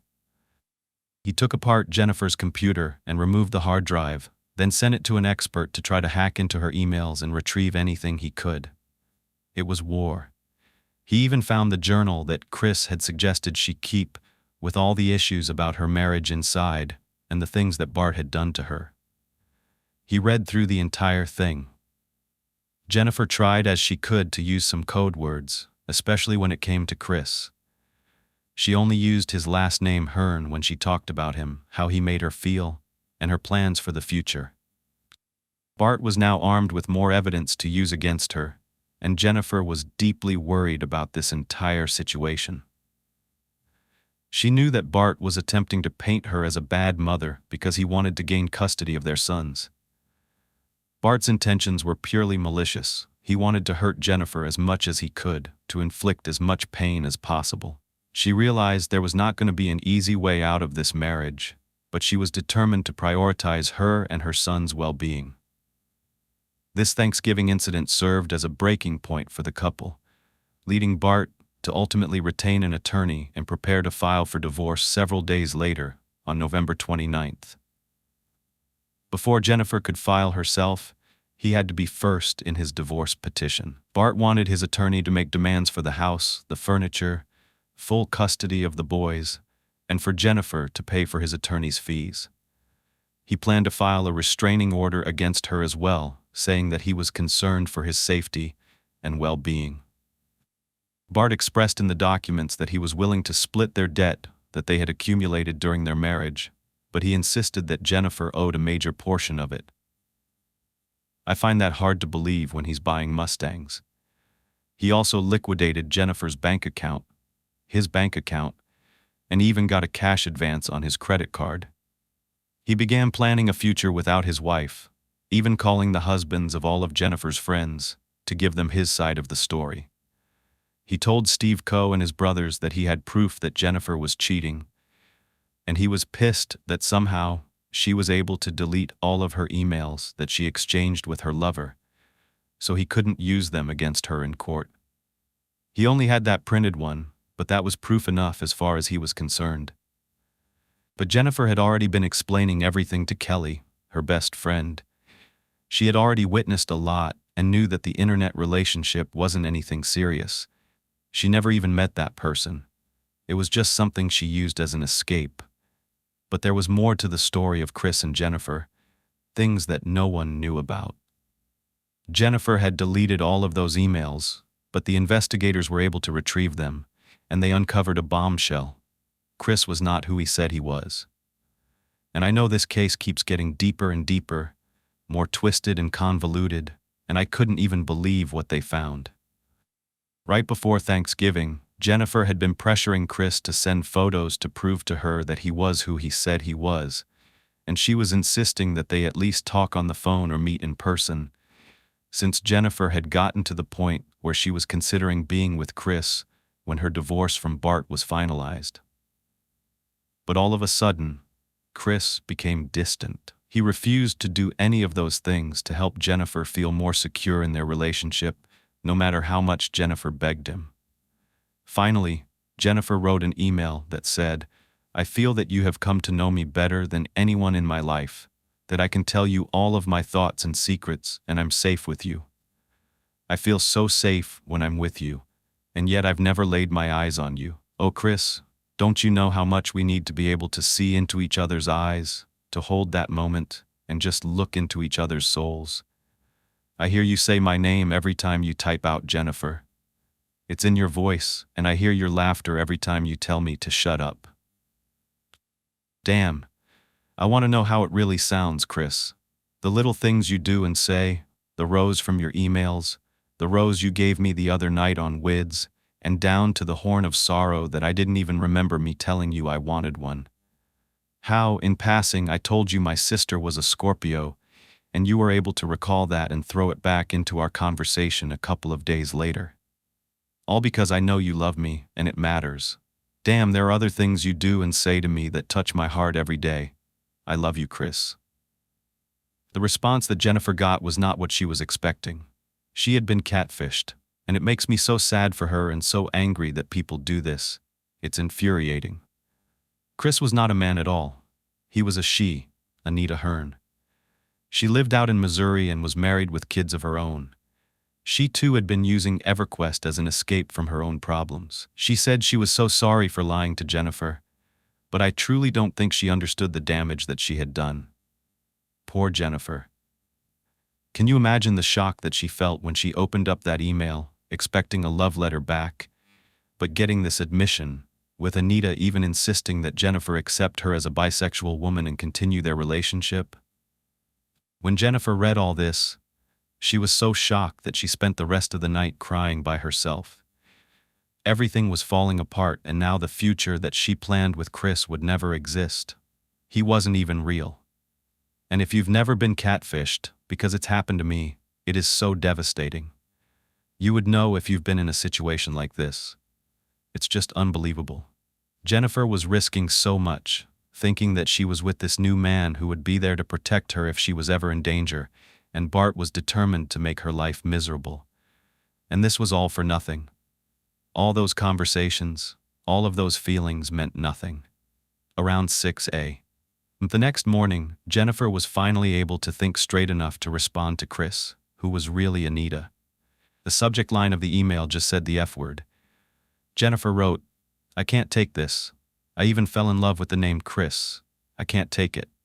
I fell in love, Anita. I just don't know how you could do this to me. I trusted you with everything in me." 2 hours went by with no response, and Jennifer wrote to Anita again. The subject line of this email was just a question mark, and she said, "Chris, Crystal, Christine, whoever, don't you know how many times I've searched for your face in a crowd? How I've stared at men's bodies and tried to visualize what yours looks like? How many times I've heard you say my name, and how many times I've felt you pressed against my body? How many times I've made love to you in my head and it was all lies? Damn, you can't live this lie. It's killing me. I haven't slept yet. I can barely keep myself from breaking down in front of my kids." Now I know there can be some judgment put on Jennifer in this instance. I mean, she had never seen this person, so how did she expect to believe they were who they said they were? I mean, her sister even warned her that she needed to get pictures and see them right away. And now, with online dating, it is a lot different because yes, somebody could be using someone else's photos, but at least we have Google reverse image search, or you can immediately FaceTime with someone. There weren't as many options back then, and I truly do feel bad for Jennifer. I know there are many people who are going to say things like, "Serves you right. You should have known better. What were you thinking? How could you really think this was real?" But you also have to remember that Jennifer was in a vulnerable state of mind. She was clinging on to something that made her feel safe, and now she's realizing it never was truly there. It slipped right through her fingertips. She was all alone, and now she was dead. He had already been calling everyone they knew to tell his version of the story, playing the victim and saying that he had proof Jennifer was cheating, referring to the racy emails he had found in her purse on Thanksgiving. He then met with a divorce attorney and filed before Jennifer could. Jennifer had just been told that who she thought was Chris was really Anita, and this was a bombshell. She felt betrayed. Here she was, a woman already betrayed by her own husband in her marriage. But now she felt betrayed in this relationship she thought she was building with a new man, who she believed would protect her from her vicious and violent husband. She had been living with Bart for the past 8 years and envisioned a new life starting over with Chris. Now she was left with everything slipping through her fingertips. She was all alone, having to reconcile the fact that this fairy tale relationship she envisioned didn't exist at all. The last email I told you about happened at 8 a.m. The next day, on November 19th, she had already sent 2 messages to Anita, expressing how angry she was about her lies and asking how she could do this to her. And about an hour after that, at 9 a.m., Jennifer sent Anita a third email with the subject line, "How many times?" It read, "How many times did I say that I loved that name," referring to the name Chris. "How many times did I call you a man or my die boy? God damn it, you have absolutely ripped my heart out." But because of her loving nature, Jennifer forgave Anita by that afternoon. She began thinking about being more compassionate and understanding toward Anita, showcasing her willingness to actually continue the conversation with her. Maybe Jennifer wondered why this person would do this to her, but it could also have been because they had such a strong connection. Jennifer didn't want to just throw all that away. By the next afternoon, on Saturday, November 20th, Jennifer wrote, "When you told me that you were a female for the first time, oh my God, that was a horrible day. I remember the blood rushing out of my body and feeling my eyes popping out of my head. I'm not sure I would have continued to talk to you for very long if you hadn't come back to me, telling me that you had lied and you were still Chris. But who knows? I do know I've fallen deeper in love with you as each day has passed. I'm glad you didn't wait to tell me until you met me. I would have been too in shock and mad to have enjoyed myself when we do meet." In response, the two of them had back and forth conversations, reconciling. Anita went on to tease Jennifer with a kind of morbid message. "Okay, you're not like some psycho who's planning my murder, right?" Jennifer joked back, saying, "Damn, I thought I was more sneaky than that, but now you know my master plan." It didn't take long for the two of them to fall right back into the same sexual messages, now transitioning into a lesbian love affair. It included things like S&M fantasies, some violence like before, and very graphic and explicit exchanges. This was actually when the revolver message that I told you about in my last video was written. Anita asked Jennifer if she'd be willing to put 1 bullet in a revolver, hold it to Anita's head, and pull the trigger as she was orgasming. It was some kind of Russian roulette game. Jennifer responded, "That's scary. I could not do that. I wouldn't be able to forgive myself if it went off because I want you in my life. I couldn't take it. But the thought of it does have a rather nasty appeal," she said. Within the next couple of days, the women had planned to meet in person. Anita promised to be there for her, that they'd raise their children together, leave their loveless, unhappy marriages, and become stronger with one another. They ended up talking on the phone for the first time and finally got to hear one another's voices and exchange photos. Anita had long, dark, straight hair, a European look with light eyes and olive skin. Jennifer continued to confide in her about her plans to eventually move out of the home she shared with Bart. For now, however, she had to sleep under the same roof but in separate rooms because she feared that if she left, the court could use that against her. This was before Thanksgiving, and Bart had not yet uncovered the emails in Jennifer's purse. After that discovery, he retained divorce attorney Patrio Kelly, and that was on the very next day, November 26th. For the next few days, Bart and Jennifer hardly spoke. They slept in separate bedrooms, and Jennifer began slowly removing items from the house, things Bart wouldn't notice, like silverware, lamps, and other valuables. These items were discreetly stored in her mother's art warehouse in anticipation of her move to a new house or apartment. Finally, on Monday, November 29th, Bart's attorney took her first opportunity after drafting his divorce decree to file the official documents in the Superior Court in Gwinnett County. The filing cited that the reason for the divorce was that the marriage was irretrievably broken, with no way they could reconcile. The paperwork alluded to additional evidence that would be brought forth by Bart to support his reasons for filing. The next night, when Bart returned home and went to sleep in the guest bedroom, Jennifer decided to do a little digging of her own. She knew Bart was hiding a lot more than people realized. She went out to his Mustang and started rifling through it, looking for any evidence. What she found was confusing. She didn't know if it held any significance, but she took it with her just in case. It was a receipt from the Birmingham Public Library in Alabama, dated November 30th, showing that he had traveled there earlier that same day. The receipt was for using the internet at the library, which she found odd. Why would he be all the way in another state using the internet? It must have been to hide something he was searching for, she thought. But why 3 hours away? She had thought he was at work that day, but apparently he wasn't. The very next day, Jennifer went back to work at the preschool. She showed the receipt she had found in Bart's Mustang to a couple of her friends, asking what they thought it might mean. No one could offer any clear answers. As investigators now piece together this timeline, they narrow in on the week Jennifer was killed. On December 1st, a shocking 911 call came in from the Corbin household. The call came early that Wednesday morning at 6 a.m. Jennifer was screaming as she stood in the driveway of their home. The operator could hear a child crying in the background and the sound of a car engine running. Jennifer frantically told the dispatcher that her estranged husband had dumped out the contents of her bag, stolen her cell phone, credit card, and possibly other items. She said Bart was refusing to return them. Instead, he had grabbed a shotgun from inside the house, ran outside wearing only a towel, and locked himself in his Mustang. While Jennifer was on the phone, the dispatcher suddenly heard her scream, "No!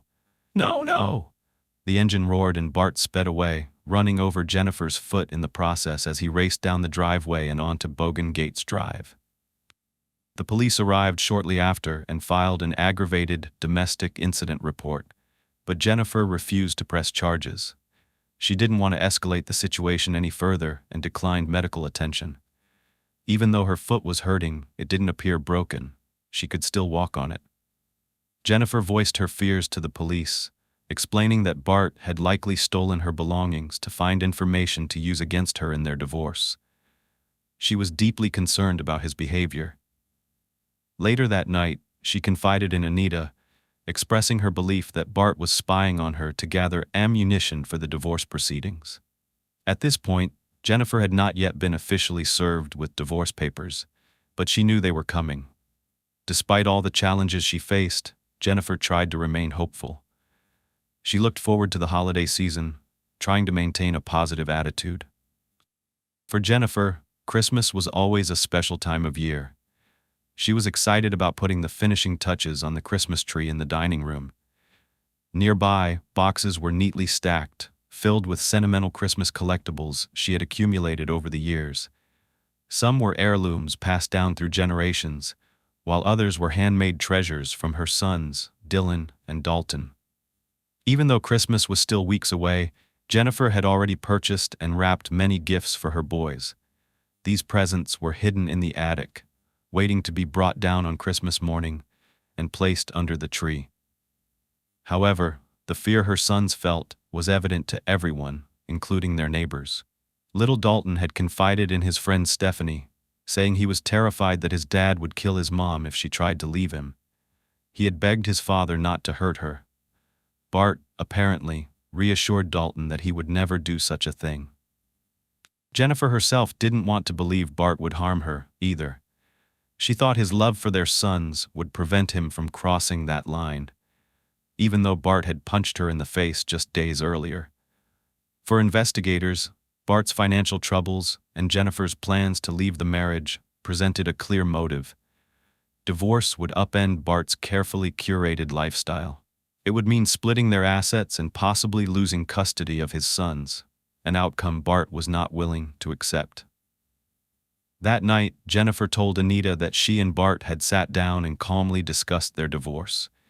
They agreed that things had gotten out of control with all the animosity. Both decided it would be best to meet with a divorce mediator and counselor on December 8th to work through their issues. Despite this apparent moment of peace, investigators couldn't ignore the possibility that Bart was involved in Jennifer's death. He had the motive, the means, and the opportunity. On December 2nd, just 2 days before Jennifer would be found dead, she visited the Great Mall of Georgia with her boys and her sister Heather. Heather was trying to lift Jennifer's spirits, and Jennifer seemed happy that day. She bought gifts for her sons and a new journal since she suspected Bart had stolen her previous one. This time, she planned to keep it in an even safer place. Jennifer was in a positive mood that day.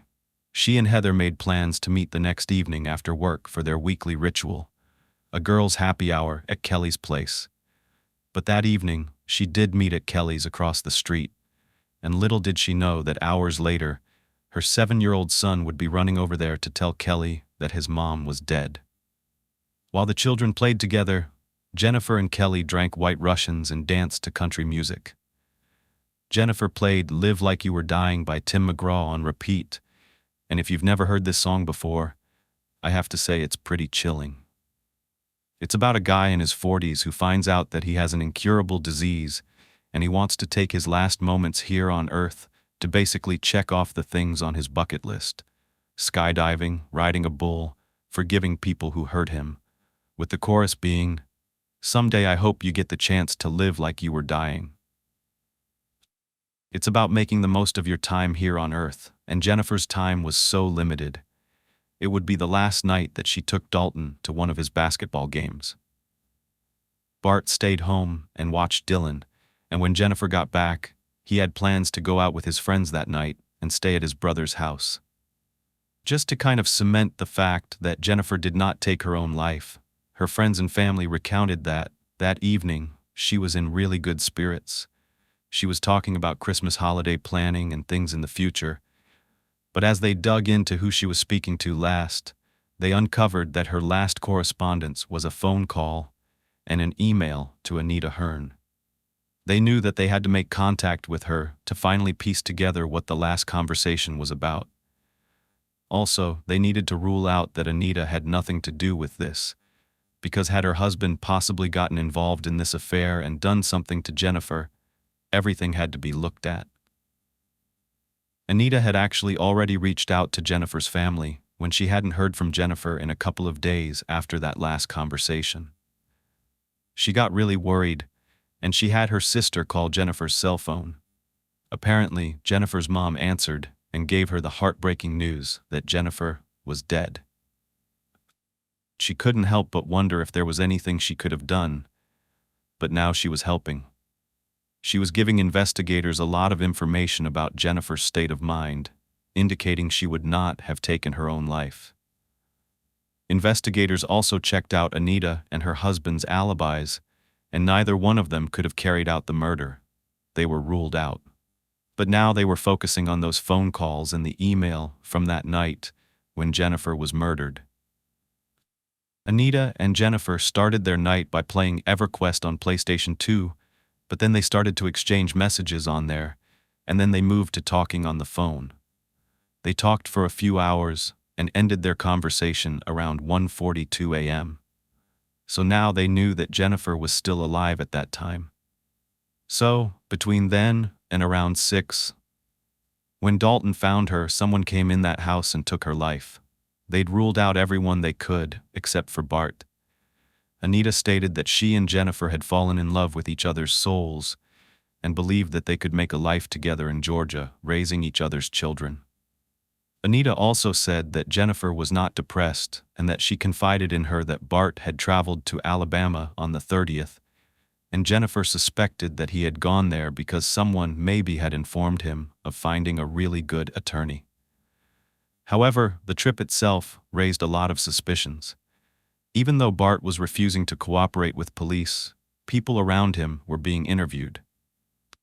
Detectives had tentatively put together a timeline for Bart's whereabouts the night of December 3rd, after he left the house at 9 p.m. Memento meet up with his friends Kevin and Brian at a Mexican restaurant in Duluth, about 15 minutes away from his house.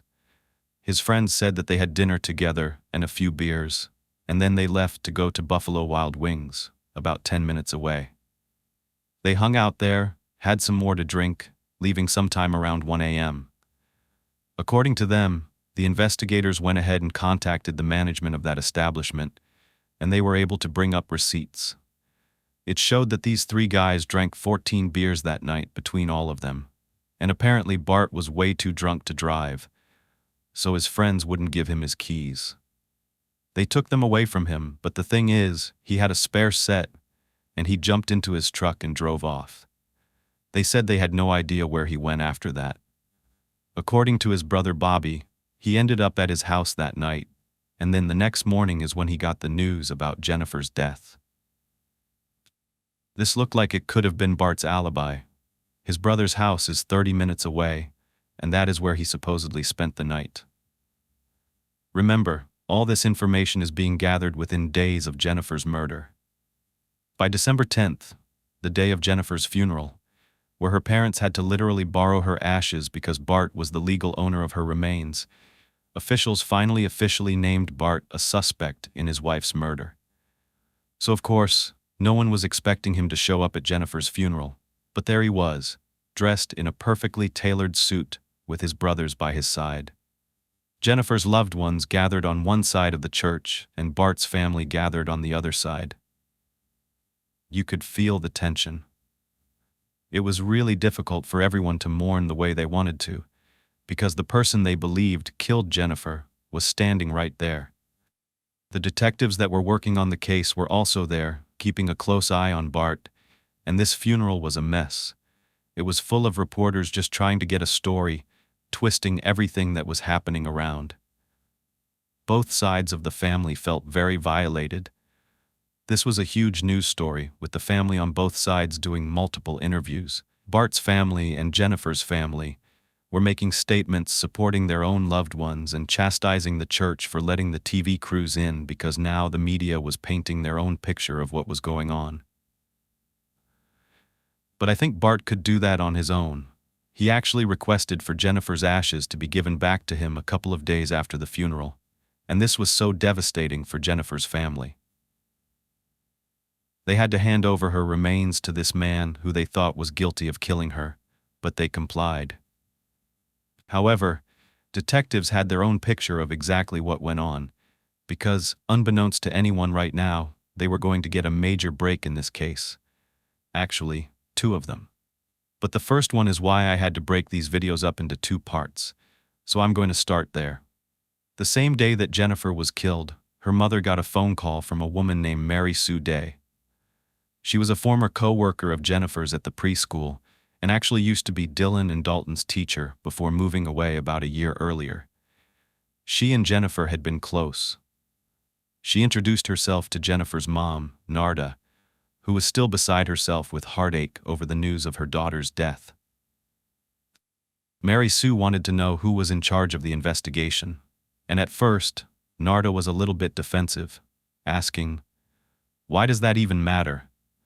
insisting Jennifer did not take her own life. But Mary Sue explained that she was on their side and might have some information that could make a huge difference. She wasn't sure. That's when she revealed that a few years ago, when she was teaching the 3- and 4-year-old class at the preschool, She asked parents to bring in donations of any items that the kids could use, and Bart generously donated a bunch of kids' toothbrushes and these little booklets that taught kids how to brush their teeth and about gum health. He even came in and talked to the children about becoming a dentist one day. And Mary Sue was so impressed by Bart's generosity that she mentioned it to her cousin and his wife when they were eating dinner one night. They both happened to be dentists, so she thought it would make an even bigger impact on them.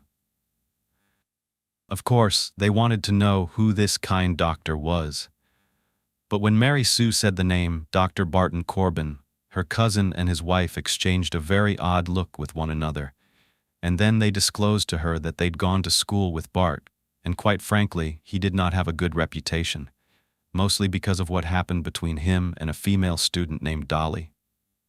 She was an extremely beautiful, charismatic woman, and Bart, of course, was impressed and wanted her as his own. But he tried and failed to get her to commit to him. He even attempted to propose to her, ring and all, and she rejected him. Then she was found dead in an apparent self-inflicted death. Everyone suspected Bart had done it, but they had no way to prove it was him, and everyone just seemed to move on and sweep it under the rug. When Mary Sue heard this, she was stunned, but at the time, this was merely a rumor. She knew she couldn't just bring it up at work or to Jennifer directly, so instead, to just get it off her chest, she confided in her best friend Brenda Gill, and they swore they would never talk about it again. But they couldn't help but feel worried for Jennifer. However, they figured she must know about it, considering that they'd been married for quite some time. So, the women dropped the topic until Saturday, December 4th, when Brenda called Mary Sue and told her that Jennifer was dead in an apparent self-inflicted death, just like Bart's former girlfriend from 14 years earlier. Brenda merely told Mary Sue, "You know what you have to do."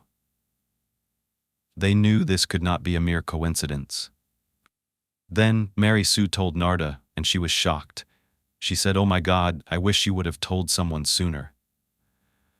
Apparently, no one was aware of this, and once everyone found out, they were shocked that Bart had never mentioned that one of his ex-girlfriends had been killed, but now it seemed much more sinister. The very next day, while Jennifer's autopsy was being completed, Mary Sue called and left a message for Detective Head, who didn't get to that message until Monday, December 6th. He immediately called her back to get additional details. Mary Sue explained that she actually had no direct knowledge of the crime. So the detectives began a record search and discovered Bart's ex-girlfriend had been 27-year-old Dorothy Hearn, who went by Dolly, and the case was out of Richmond County Sheriff's Office in Augusta, Georgia. So, they got in touch with the lead detective there, Scott Peebles, and Scott went to the files and found Dolly's. When he opened Dolly's file, he saw a familiar name associated with the case, his father's name, Ron Peebles. His father had been the lead detective, and he called him right away and asked him if he remembered Dolly's case. As soon as he said the name Dolly, Ron said yes, right away, and then added that he never thought it was self-inflicted. He always thought that Bart had done it and gotten away with it because the technology was not advanced back then. Once Detective Peebles was up to speed on Jennifer's case, he and Detective Head were determined to solve both cases. Detective Head learned all that he could about Dorothy Hearn by reaching out to her parents, Carlton and Barbara Hearn, who were shocked but grateful for his call. They, just like Jennifer's parents, were adamant that their daughter did not take her own life, even though it had been ruled self-inflicted. So I want to tell you everything I could find about this stunning, intelligent, loving woman, Dorothy Carlisle Hearn, who was lovingly called Dolly. She was born on July 6th of 1962 in Washington, Georgia. She was the oldest child of Carlton and Barbara Hearn. Her two brothers, Carlton Jr. and Gil, completed their family. Growing up in a close-knit family, Dolly had a supportive and nurturing upbringing. Her father, Carlton Sr., was an established dentist in the community and played a significant role in her life. During her high school years at Wilkes Academy, Dolly was an all-around student, embodying the traits of the typical all-American girl. Dolly was part of the swim and track teams and served as the cheer captain, where she composed many cheers that were still used years after her graduation. She was incredibly talented and extremely gorgeous. She turned heads. Men and women couldn't help but stare. She had dark hair with the classic, ultra-volume hairstyle from the 70s and 80s, the Farrah Fawcett hairstyle, flawless skin, and a mesmerizing smile.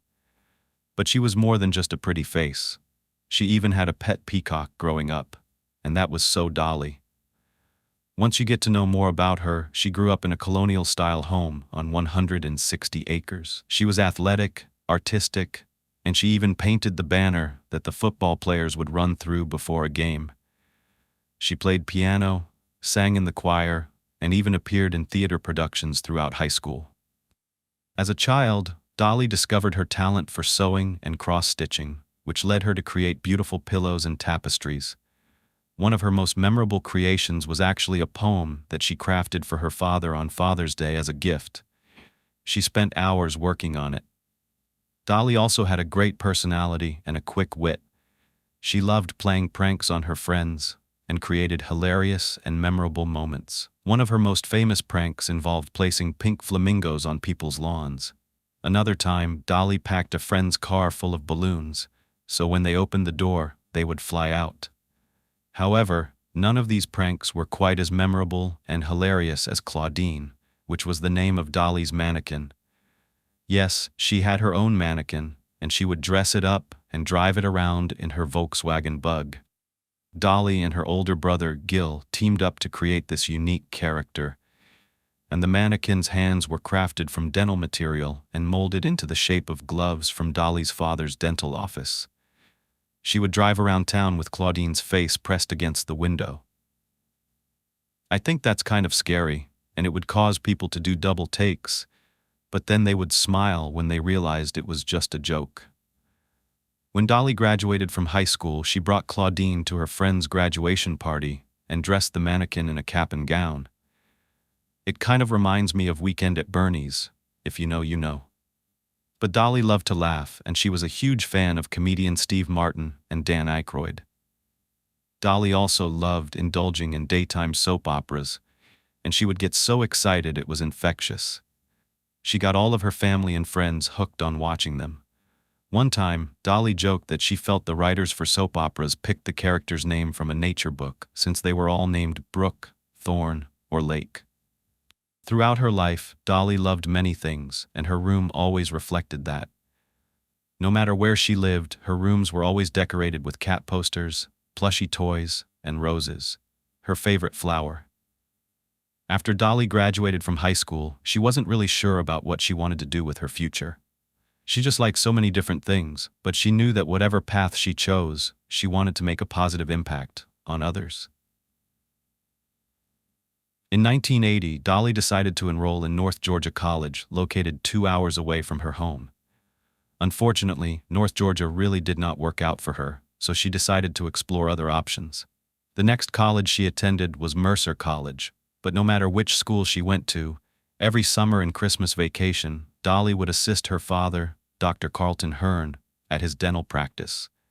This experience allowed her to understand the dental field and develop a love for dentistry. In the winter of 1986, Dolly had a realization that would change the course of her future. She realized that she had a true passion for dentistry. With this newfound realization, Dolly applied and was accepted to the dental school at the Medical College of Georgia in Augusta. She began her studies in the fall of 1987 and was thrilled to embark on this new chapter of her life. This was the same dental school that Barton Corbin was currently attending. Dolly got a job right away as a bookkeeper, and her boss, Dennis Stanfield, was always impressed by her reliability and her organizational skills. Eventually, Dolly moved into one of the apartment buildings that her boss owned near campus at 3077 Parish Road. She moved in with a PA student, Angela Garrow, who had put up flyers at the school looking for a roommate. The two of them became very close friends, and Dolly's apartment was a cozy space filled with her personality and charm. The living room was the focal point, featuring a comfortable plaid couch to remember those, and a small TV where Dolly would watch her soap operas. But it was the cat decor that made this apartment unique. Cat-themed decorations were all over the walls and in every corner of the room, showcasing Dolly's love for the little felines. Nestled in the corner of the room was a scratch post for Tabitha, Dolly's cat that she had rescued from the Humane Society. Dolly definitely made an unforgettable impression when she walked through the doors of her dental school. One of her close friends, Joe Weber, described her as someone who walked into a room and took people's breath away. He said that there are some people in life who can make lifelong friends with others in a mere 5 minutes, and Dolly was one of those people. Movie stars were said to pale in comparison to Dolly. As a matter of fact, in her school paper, the student body was asked pop culture questions to look back on years later, and one of those questions was, "What do you think of Farrah Fawcett?" who was a major movie star at the time. One of the male students at the school said, "I don't know, let me look at Dolly first. She truly had star power." She reminded him of a dark-haired Dolly Parton, not just because the names were the same, but because you could tell by her outfits she liked to stand out, and she was truly confident in who she was.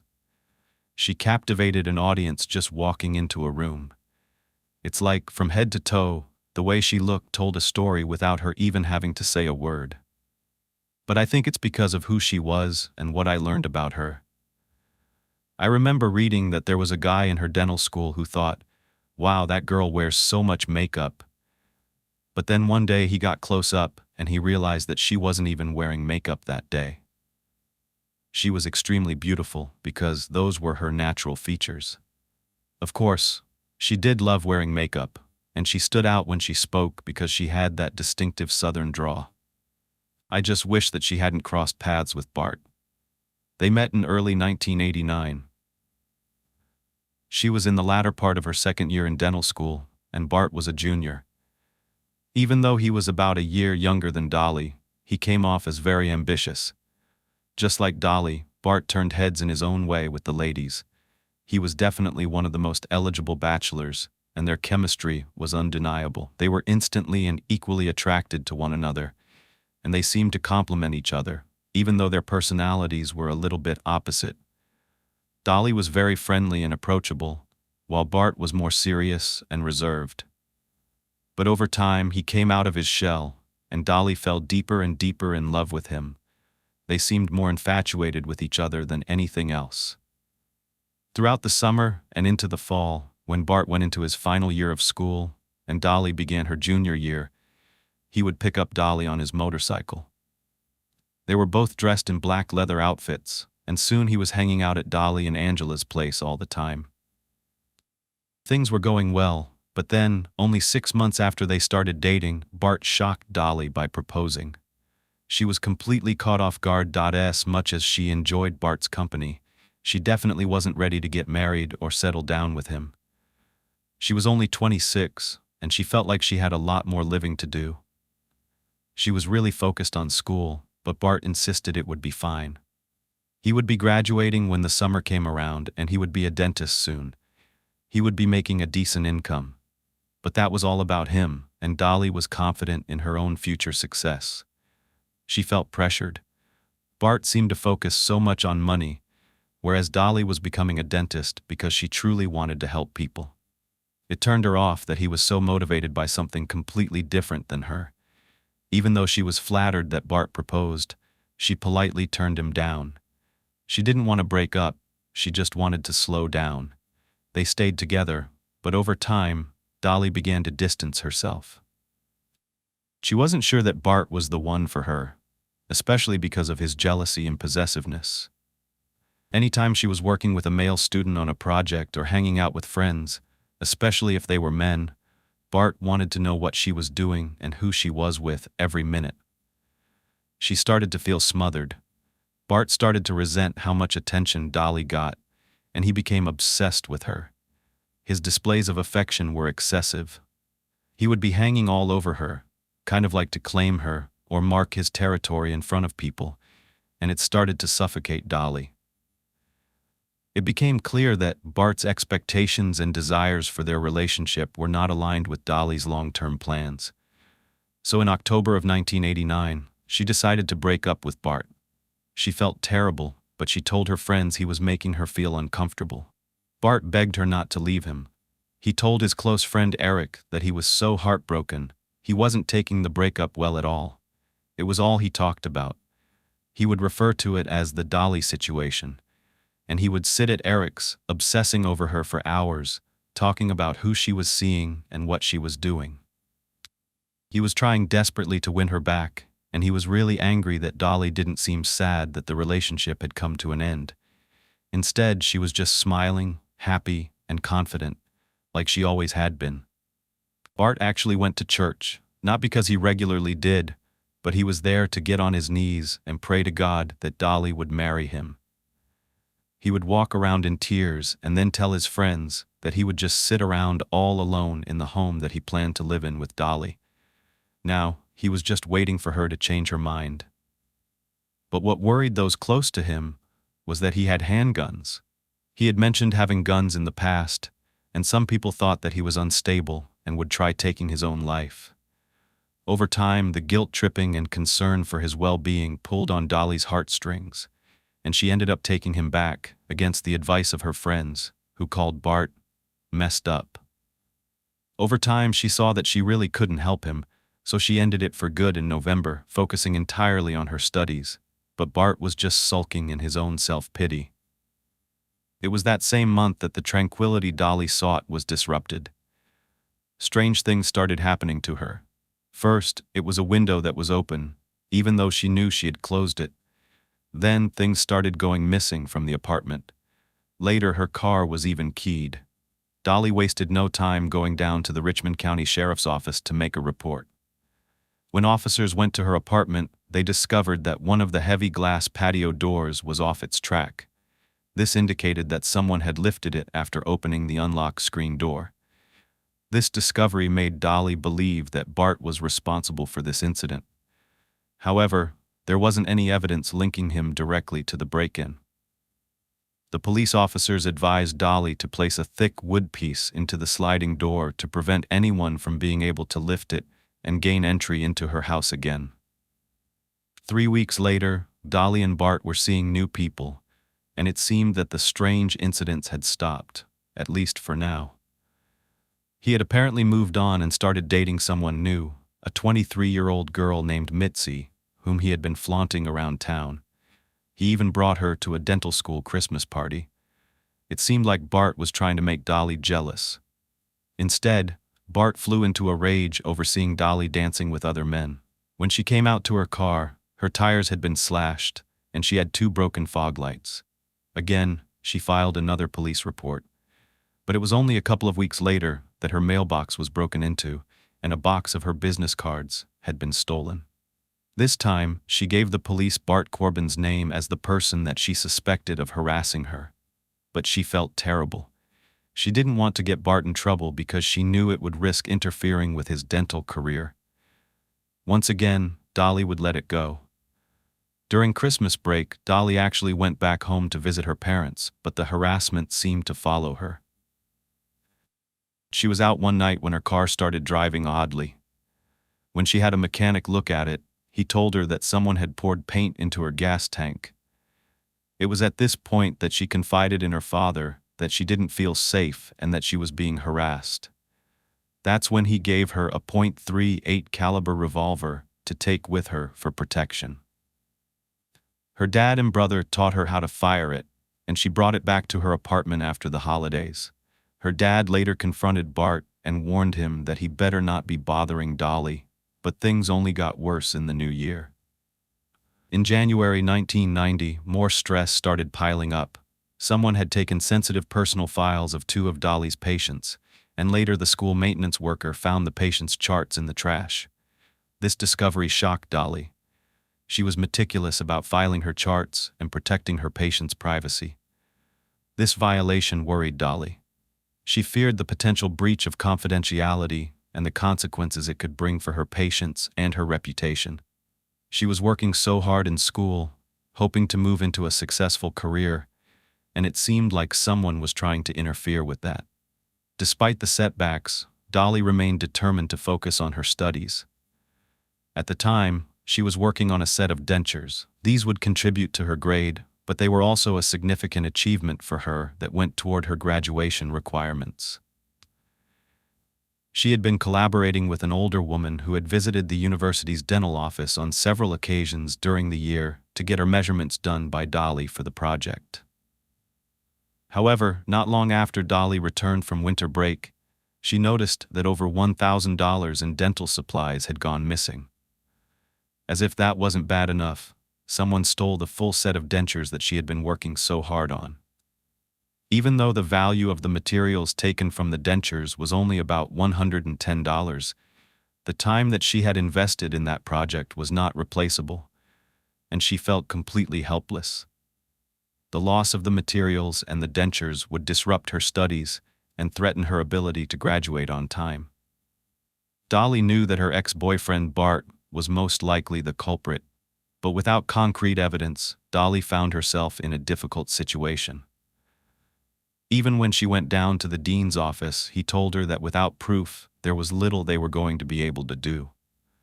After she reported the theft of her tools, one of the more expensive ones was actually found on campus. She knew this was an inside job, and she knew it was Bart. All the while, Bart was still not handling the breakup well.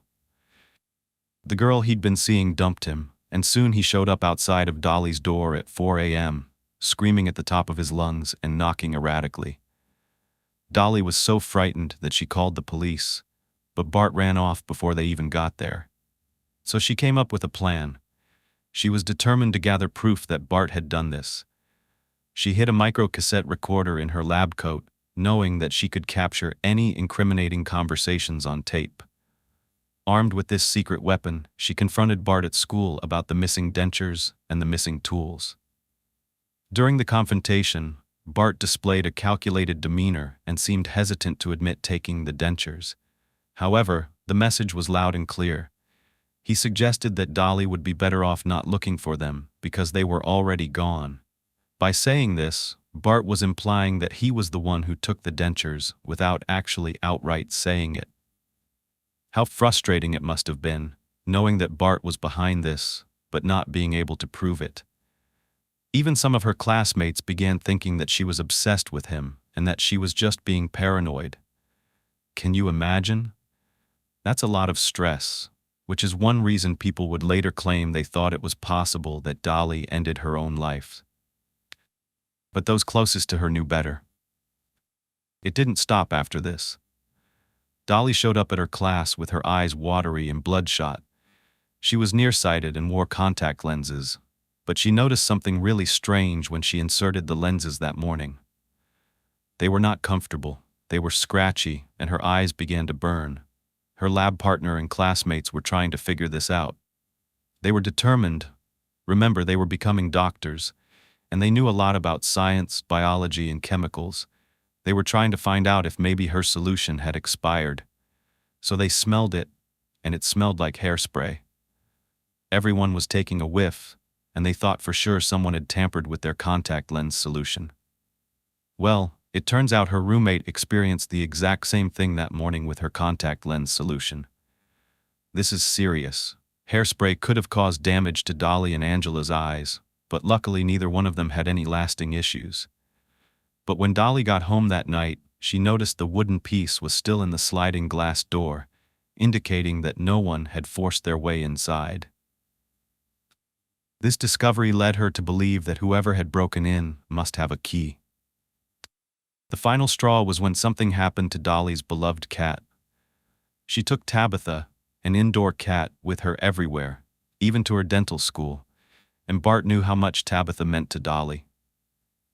While they were dating, Dolly had mentioned to Bart how she would have these nightmares about Tabitha getting out of the apartment, getting hit by a car, or being attacked by a wild animal. And because of these fears, Dolly and her roommate Angela always made sure to lock the door and keep it shut to keep Tabitha safe. But one afternoon, Dolly and her roommate arrived home to find that the cat was nowhere to be found. Dolly was instantly worried sick. She and her roommate searched the entire apartment, and they discovered that all their belongings, including their electronics and jewelry, were all in their place.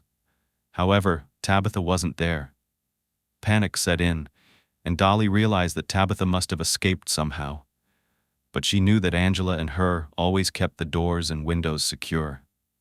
It was freezing outside, and they knew that Tabitha did not have a good chance of making it through the night outdoors alone. As word spread about Dolly's cat being missing, her lab partner Travis reached out to express his concern, and that's when Dolly told him that she thought Bart was responsible. Travis was fed up with the things he already heard that Bart had done to Dolly, so he called him up and warned him that if he was responsible for doing anything to her cat, not only would Dolly hate him forever, but there could be some legal consequences that could ruin his career. Bart said he was right and told Travis that he was going to call Dolly, implying that he had taken the cat. Otherwise, what would be the reason for calling? Dolly was meticulous, and she kept all of her keys facing the same direction on her keyring. But when she looked, she noticed that her house key was facing the opposite direction, and it was in a different spot than it had been previously. Now this immediately raised a red flag in Dolly's mind. Within 20 minutes of the incident, Dolly contacted her landlord and requested that he change her locks. Meanwhile, guess who shows up outside? Bart. He's acting worried and goes above and beyond to help Dolly look for her lost cat, but to no avail. Days go by and Dolly's now desperate to find Tabitha. It was at that point that Bart finally admitted he had taken the cat from Dolly's apartment, drove her to the far side of Augusta, parked near a housing project behind the Augusta Mall, and let her go. Wow, how could someone be so heartless? It's like now he was trying to be the hero in the situation that he created and that she feared the most. She began to suspect that Tabitha might be dead, whether due to the conditions outside or running into traffic. But good old Bart to the rescue. He offered to show Dolly where he dropped Tabitha off. They went together and started knocking on doors, asking people if they had seen the cat. Finally, a woman said she saw a cat that looked like Tabitha a couple of days earlier and directed them where to go.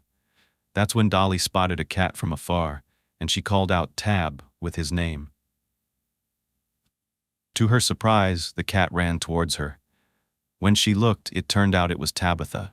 She was a bit scruffy and hungry, but she was okay, and Dolly was overjoyed that she found her missing pet. When she got back to her apartment, she called her lab partner Travis to let him know the good news. The bad news was that, due to all of this stress that Dolly had been under for the past few months, her grades had been suffering. She used to get straight A's, and now she was struggling to maintain a C average. She was eventually even forced to be on academic probation, and she felt it was finally time to report Bart to the Student Honor Board. Then the committee would examine the evidence and determine whether a hearing was necessary. If not, the matter would be dropped. This incident was not the first time that Bart had been reported to the Student Honor Board. He had faced disciplinary action for treating a patient without a professor present. However, Bart being Bart managed to talk his way out of trouble. Dolly knew this, and to protect herself, she attempted to alert the college's security officers and have them on her side. However, they did not take her complaints seriously at all, and they believed she was making up lies about Bart to try to get attention. You know what the security officers advised her to do? They told her that she should go to the police, but not to report Bart, to undergo a lie detector test to prove that she was being honest, which is just absurd. This woman was getting more than enough attention in the form of harassment. She definitely wasn't lying. But Bart took advantage of the fact that no one believed Dolly. He told people that she was crazy and that she was trying to get him in trouble because he moved on. However, Dolly had a group of close friends who knew Bart was not telling the truth. They knew Dolly and knew that she was genuinely terrified. Actually, there were many people that knew Bart was guilty, because guess what? He admitted it to them. He admitted that he was responsible. He would brag about it, stealing her tools, and then mocking the fact that no one was taking her seriously. Bart admitted to putting the hairspray in both her and Angela's bottles of contact lens solution. He didn't know which one was Dolly's, so he tampered with both of them. He had broken into their apartment and stolen some of Dolly's favorite clothing that she didn't even know was missing yet. Dolly didn't even want to sleep at her apartment alone when Angela wasn't there. Instead, she would stay with friends. Even though Dolly kept the gun in a shoebox underneath her bed in her bedroom, she still felt scared. In February of 1990, the dental school honor board dropped Dolly's complaint against Bart. This left her feeling defeated and not safe, but she still tried to be the same old Dolly and press on. She finally got some exciting news. She landed an externship in an oral surgery center, and she would be starting it in the summer. Then, of course, there was her 28th birthday that was coming up in July. She looked forward to traveling to her grandma's house in Myrtle Beach to celebrate with her family, a tradition they had done for many years. Dolly knew that it was only a matter of months before she would start a new chapter in her life. She'd be relaxing on a beach vacation with her good friend Donna. They were planning a trip to Bermuda, and Dolly would start her new position. Bart would move on, and she could finally be free. If only that had been the case. The last weekend in May, Dolly drove home to her parents' home in Washington, Georgia, to attend her younger brother Gil's high school graduation. It had been a few months since the harassment started, and it had seemingly stopped, which was a relief. A trip back home would be a perfect opportunity for Dolly to reunite with friends and teachers from her alma mater. She was excited, especially to see Gil, who turned out to be the valedictorian of his class. Dolly was so proud of her brother. She was just smiling. It was impossible to miss. She was there cheering him on as he accepted his diploma. She interacted with her friends and family, enjoyed their company, and shared the joy of Gil's accomplishment. No one could have expected that this would be the last time they would see her alive. Because a few days later, on June 6th, around 5:15 p.m., Dolly's roommate Angela arrived home. She unlocked the lock on their front door and noticed that the living room blinds were shut, which was unusual because Dolly rarely lowered them. Entering the apartment, Angela saw Dolly sitting on the couch, her head tilted to the left. The living room was dimly lit, with the only source of light coming from the small television's flicker. Dolly was sitting cross-legged. She looked like she was asleep, but she was too still. As Angela approached her, she noticed that Dolly's entire face was covered with blood. Shocked, Angela reached out to locate a pulse, but didn't find one. Now in a panic, Angela rushed from the apartment to seek assistance from their next-door neighbor, who happened to be a doctor. The neighbor confirmed what Angela had suspected. Dolly was no longer alive. Angela then made an urgent call to 911 to report Dolly's death. When the investigators arrived at Dolly's apartment, they found no indication of forced entry. Dolly was barefoot. She was wearing a white and gray striped shirt and black shorts. She was sitting with her legs crossed beneath her on the far left side of her plaid couch, with a thin couch pillow behind her.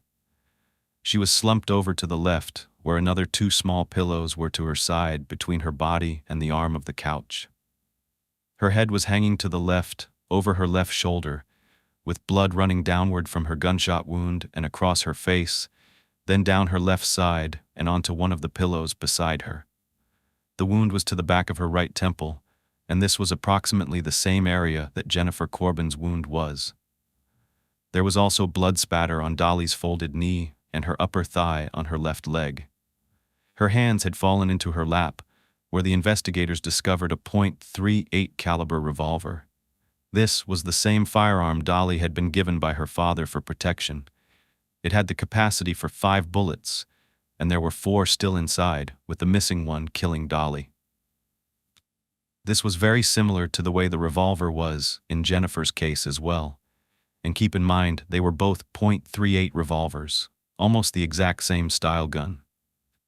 However, in Dolly's case, the gun had been moved before any crime scene photos were taken of it in its original position, making it very difficult to reconstruct how this area initially looked.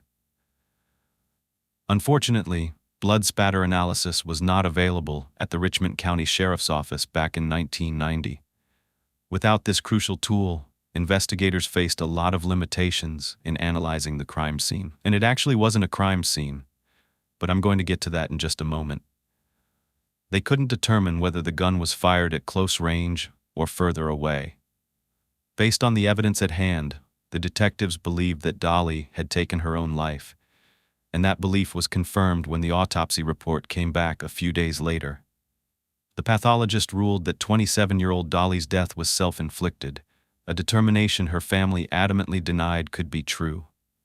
Just like in Jennifer's case, who I hope hasn't gotten lost in Dolly's story, both are important because of one common thread: Bart and Corbin. The circumstances surrounding Dolly's death were perplexing to her parents and her siblings.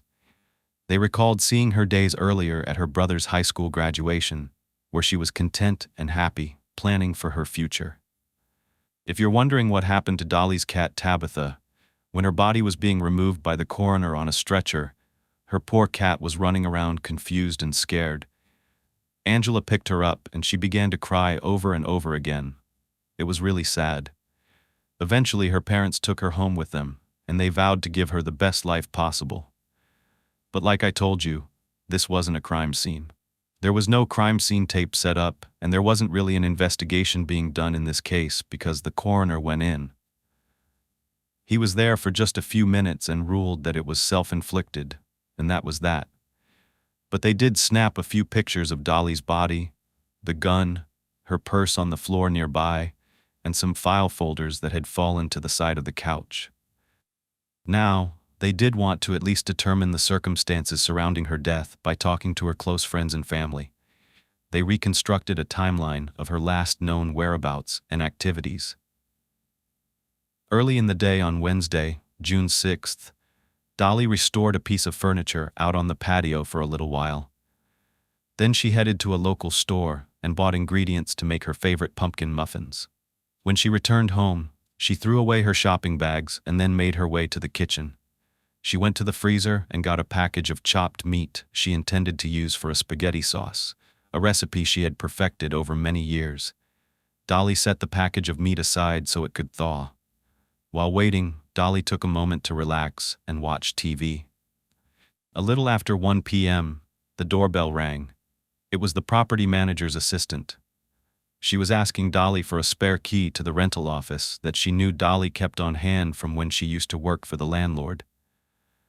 Dolly came to the door with Tabitha in her arms and told the assistant to come inside and close the door behind her so that the cat wouldn't get out. Here's the thing. This assistant saw Bart's car, a silver Monte Carlo, parked out front, and when she came inside she saw a shirtless silhouette of a man lingering near Dolly's bathroom door. That is so scary. At the time, she figured Dolly knew this person was there. Detectives can't be sure she did or not. It could have been the killer lying in wait, or it could have been that Dolly let him inside because she knew him. It was her ex-boyfriend Bart. But they were not exactly on good terms, so I find it hard to believe that she would have willingly let this man into her home while alone. Because recall, she wouldn't even sleep there alone anymore because of their recent issues. The detectives interviewed Bart right away, and he provided a detailed account of his activities for the period from noon until 6 p.m. on June 6th, which was the time frame determined by the medical examiner that they believed Dolly passed away. He explained how he was at a dental lecture in the afternoon, and he called Dolly from a payphone. She didn't answer, so he left her a message on her answering machine. Investigators listened to it. It was Bart asking Dolly where she was and telling her he was sorry that he wasn't going to be able to take her to that party they planned to attend that night. Something had come up. He ended by telling her he loved her and would see her tomorrow. The current state of their relationship. They weren't together, they weren't hanging out, and she purposely began to protect herself from him. She'd reported him on multiple occasions. So, this later seemed like a way for him to establish an alibi, calling her up, pretending that everything was fine. Then Bart left his lecture, he said, and got a haircut. He was about 15 minutes late to that 3 o'clock appointment that he had booked days before. At 4:15, he met his friend Scott at the gym, and they worked out until 4:45. Then he went home to shower at 5 o'clock. Afterward, he went to a graduation party and then to his friend Tony's house. While they were there, someone called Tony to inform him that Dolly was dead.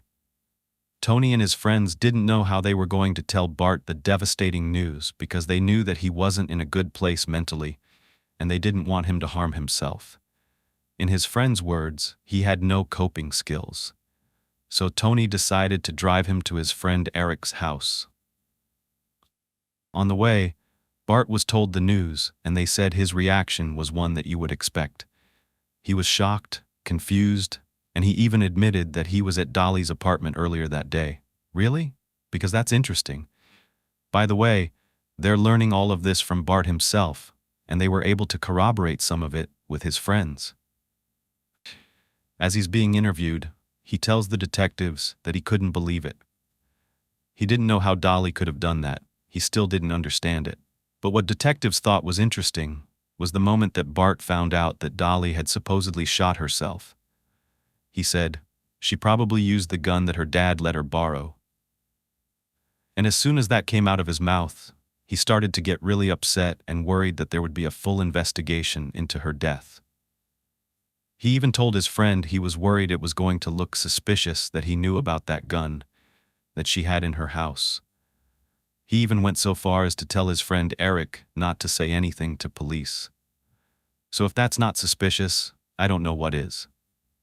Even though her death was initially ruled as self-inflicted, the things that the investigators were hearing caused them to believe that Bart was a person of interest.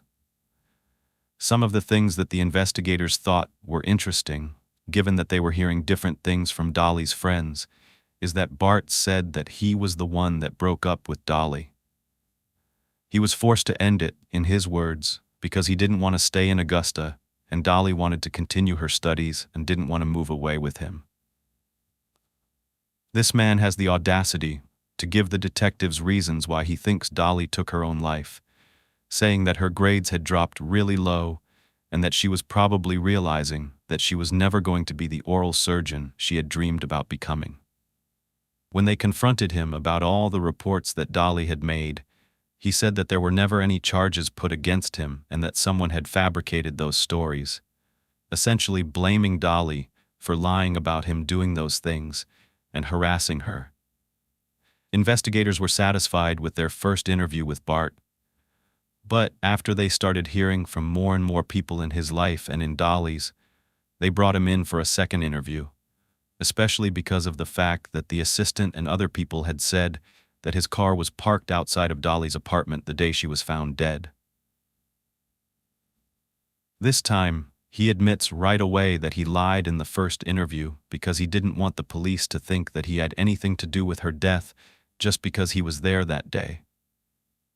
Bart said he was actually scared for his own life because Dolly's dad had threatened him, and he didn't want word to get back to Dolly's dad because they were actually keeping the relationship a secret from her parents, because her parents didn't like Bart.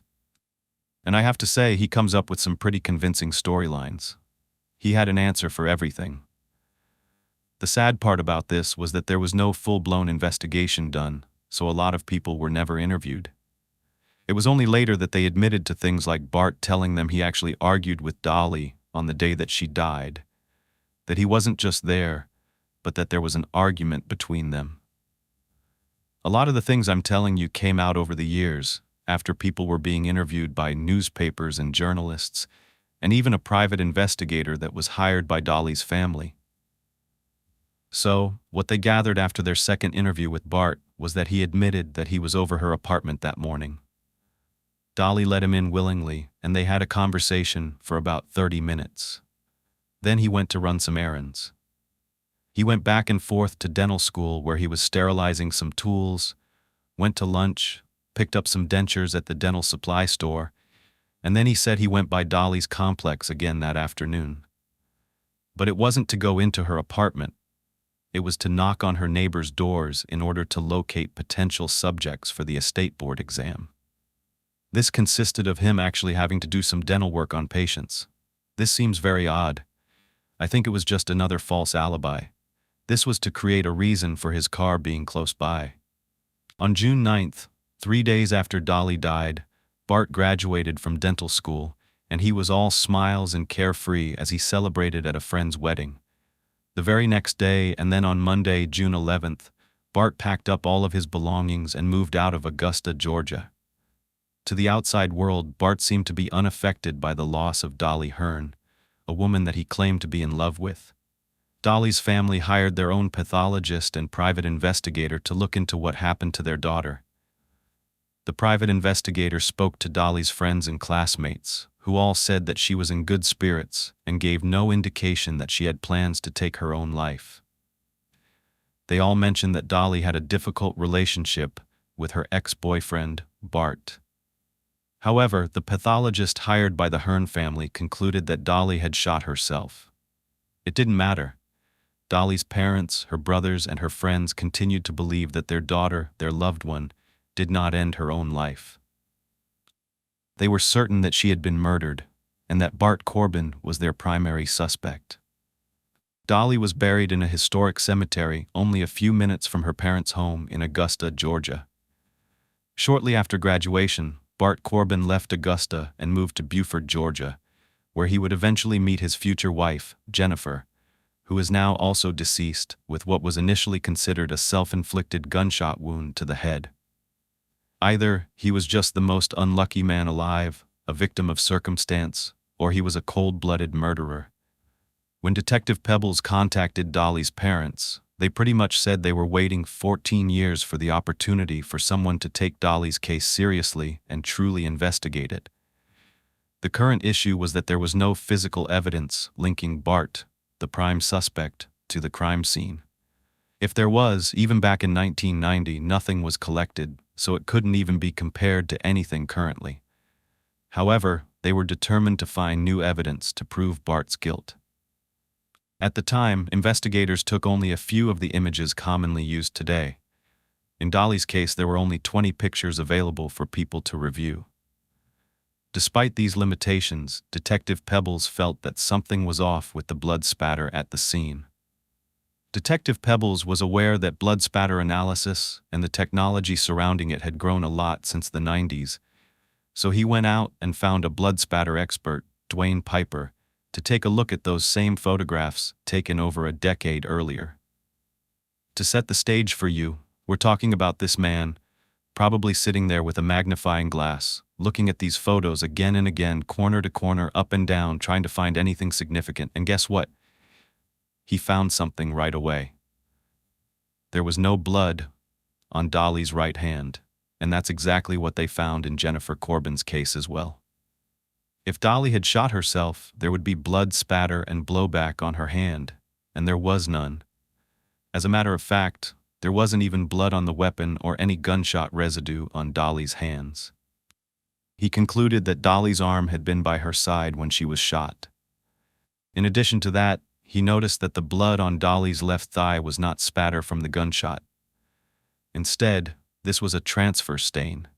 It indicated that a person with blood on their clothing or blood on their body had moved Dolly after she was already dead. Based on these observations, Dwayne Piper concluded that Dolly could not have shot herself. Now this, in and of itself, is really not that much for them to go on in a major investigation. But at the same time, Bart admitted that he was at Dolly's apartment that day. So, they were hoping that they could indict him by a grand jury, and they wanted something to be able to get him behind bars because they were still dealing with Jennifer's murder. And I'm not trying to be silly, but I thought to myself, if only that cat could talk. Tabitha, Dolly's cat from 14 years earlier, was still alive, and that was basically the only eyewitness besides the killer. Meanwhile, the media was hounding Bart. They were showing up at his dental offices, waiting outside, hiding in bushes, and jumping out to try to get an interview with him. They were even pretending to be patients, booking appointments just to surprise him with a microphone and a camera in his face. And of course, he was livid. He was calling the police every time, and he finally made a statement when none of his patients were showing up anymore to get work done. He came outside and spoke to a reporter, saying that he was being persecuted in the media and was anxious to speak to them but hadn't because of the advice he got from his legal team. But that the truth would come out in the end. And yes, it would. I want to point out that at this point, it was still just a few days after Jennifer's murder. The investigators were still interviewing people close to her. That is when they interviewed her across-the-street neighbors, Kelly and Steve Coe. Kelly explained that on the night before her best friend was found dead, she was up late wrapping Christmas gifts, waiting for her husband to come back because he was helping a friend move into their new home. Kelly said she went to bed around 11 o'clock and remembered looking over at the Corbin house. It was really dark, except for one light on downstairs. But this is when they got a really big break in the case. Steve came home around 1:30 a.m. after helping his friend move and also helping a stranger on the side of the road change a flat tire. When he gets to his house, he goes into his garage and smokes a cigarette. He turns off all the lights and is about to head inside when he hears the distinct sound of the engine on Bart's truck. He's heard this sound many times before. He knows what it sounds like. He looked outside and noticed that Bart's garage was now open. When he had come home, the garage had been closed. Bart's truck pulled right up the driveway and parked right next to Jennifer's SUV. Since he thought it was Bart, he waited a few seconds to see if he would get out. But he was just sitting inside of his truck with his foot on the brake pedal and the red lights shining. Since Steve had nothing better to do at that point, he was just smoking his cigarette and looking outside because neighbors are nosy, and these neighbors were going through a contentious divorce. Steve was just trying to see what was going on. And since he didn't see Bart get out in about 5 minutes, he kind of wondered, what is he doing? Why is he taking so long? But after he was done with the cigarette, he went inside. It was getting late, so he never actually watched to see Bart get out of that truck. But what's interesting and weird is that when Steve went back inside and made himself a sandwich, he was sitting and eating. About 15 minutes later, he hears tires screeching from across the street, and the same sound of Bart's engine that he had heard time and time again. What's really crazy is that Steve thought to himself, in that moment, wow, he just came in and left so fast. I hope he didn't do anything stupid. Can you imagine? Early the next morning is when Bart and Jennifer's 7-year-old child is at his front door, saying that his daddy shot his mommy. Some of you might be thinking critically, saying, well, Steve and Kelly, they loved Jennifer. Maybe Steve is mistaken. Maybe this was a completely different night. The nights would blend in together. You're living on a small street. However, remember how I told you that the investigators had subpoenas for Bart's phone records? Well, they were about to confirm exactly where he was that night. So, too bad for Bart. Technology had advanced since the last time he decided to kill a girl who rejected him. Bart had told the detectives that he had been at his brother's house around 2 a.m., the estimated time of Jennifer's death according to the pathologist. However, cell phone records placed Bart right near his and Jennifer's house at the time that Jennifer was murdered. The timing of Bart's cell phone ping at his home matched Steve's account of that night. But that's not all. Armed with this new information, detectives went to speak with Bart's little brother Bobby. And when they pressed him again and again about whether he saw Bart come into his house that night or early morning and spend the night there, he finally admitted that the only time he actually saw his brother was at 7 a.m., with the morning that Jennifer's body was found. So Bart's alibi was completely dismantled. It turned out that Bart had told his brother that he had slept in his car out in his brother's driveway because he didn't want to disturb him and his family that night. No one was buying that, not even his own family members. And what's kind of eerie and disgusting at the same time is that while Bart was sitting in that driveway contemplating what he was about to do, or maybe planning his next move to carry out the murder of his wife, a crime he thought was the perfect crime, he actually made a phone call to his marriage counselor. This is thought to be an alibi. He knew that this person wasn't going to answer. It was the middle of the night, but it was so that he could say that's what he was doing. However, it pinged from his driveway. What detectives believe happened is that Bart decided he wasn't going to go through with the divorce because he didn't want to share his money. While looking for evidence, he found the emails and couldn't handle rejection. Not only that, when he looked inside Jennifer's journal and saw the last name Hearn, she'd been using just Chris's last name, actually Anita's last name Hearn. I don't know if you noticed, but Anita's last name is the same as Dolly's. Hearn. Hearn.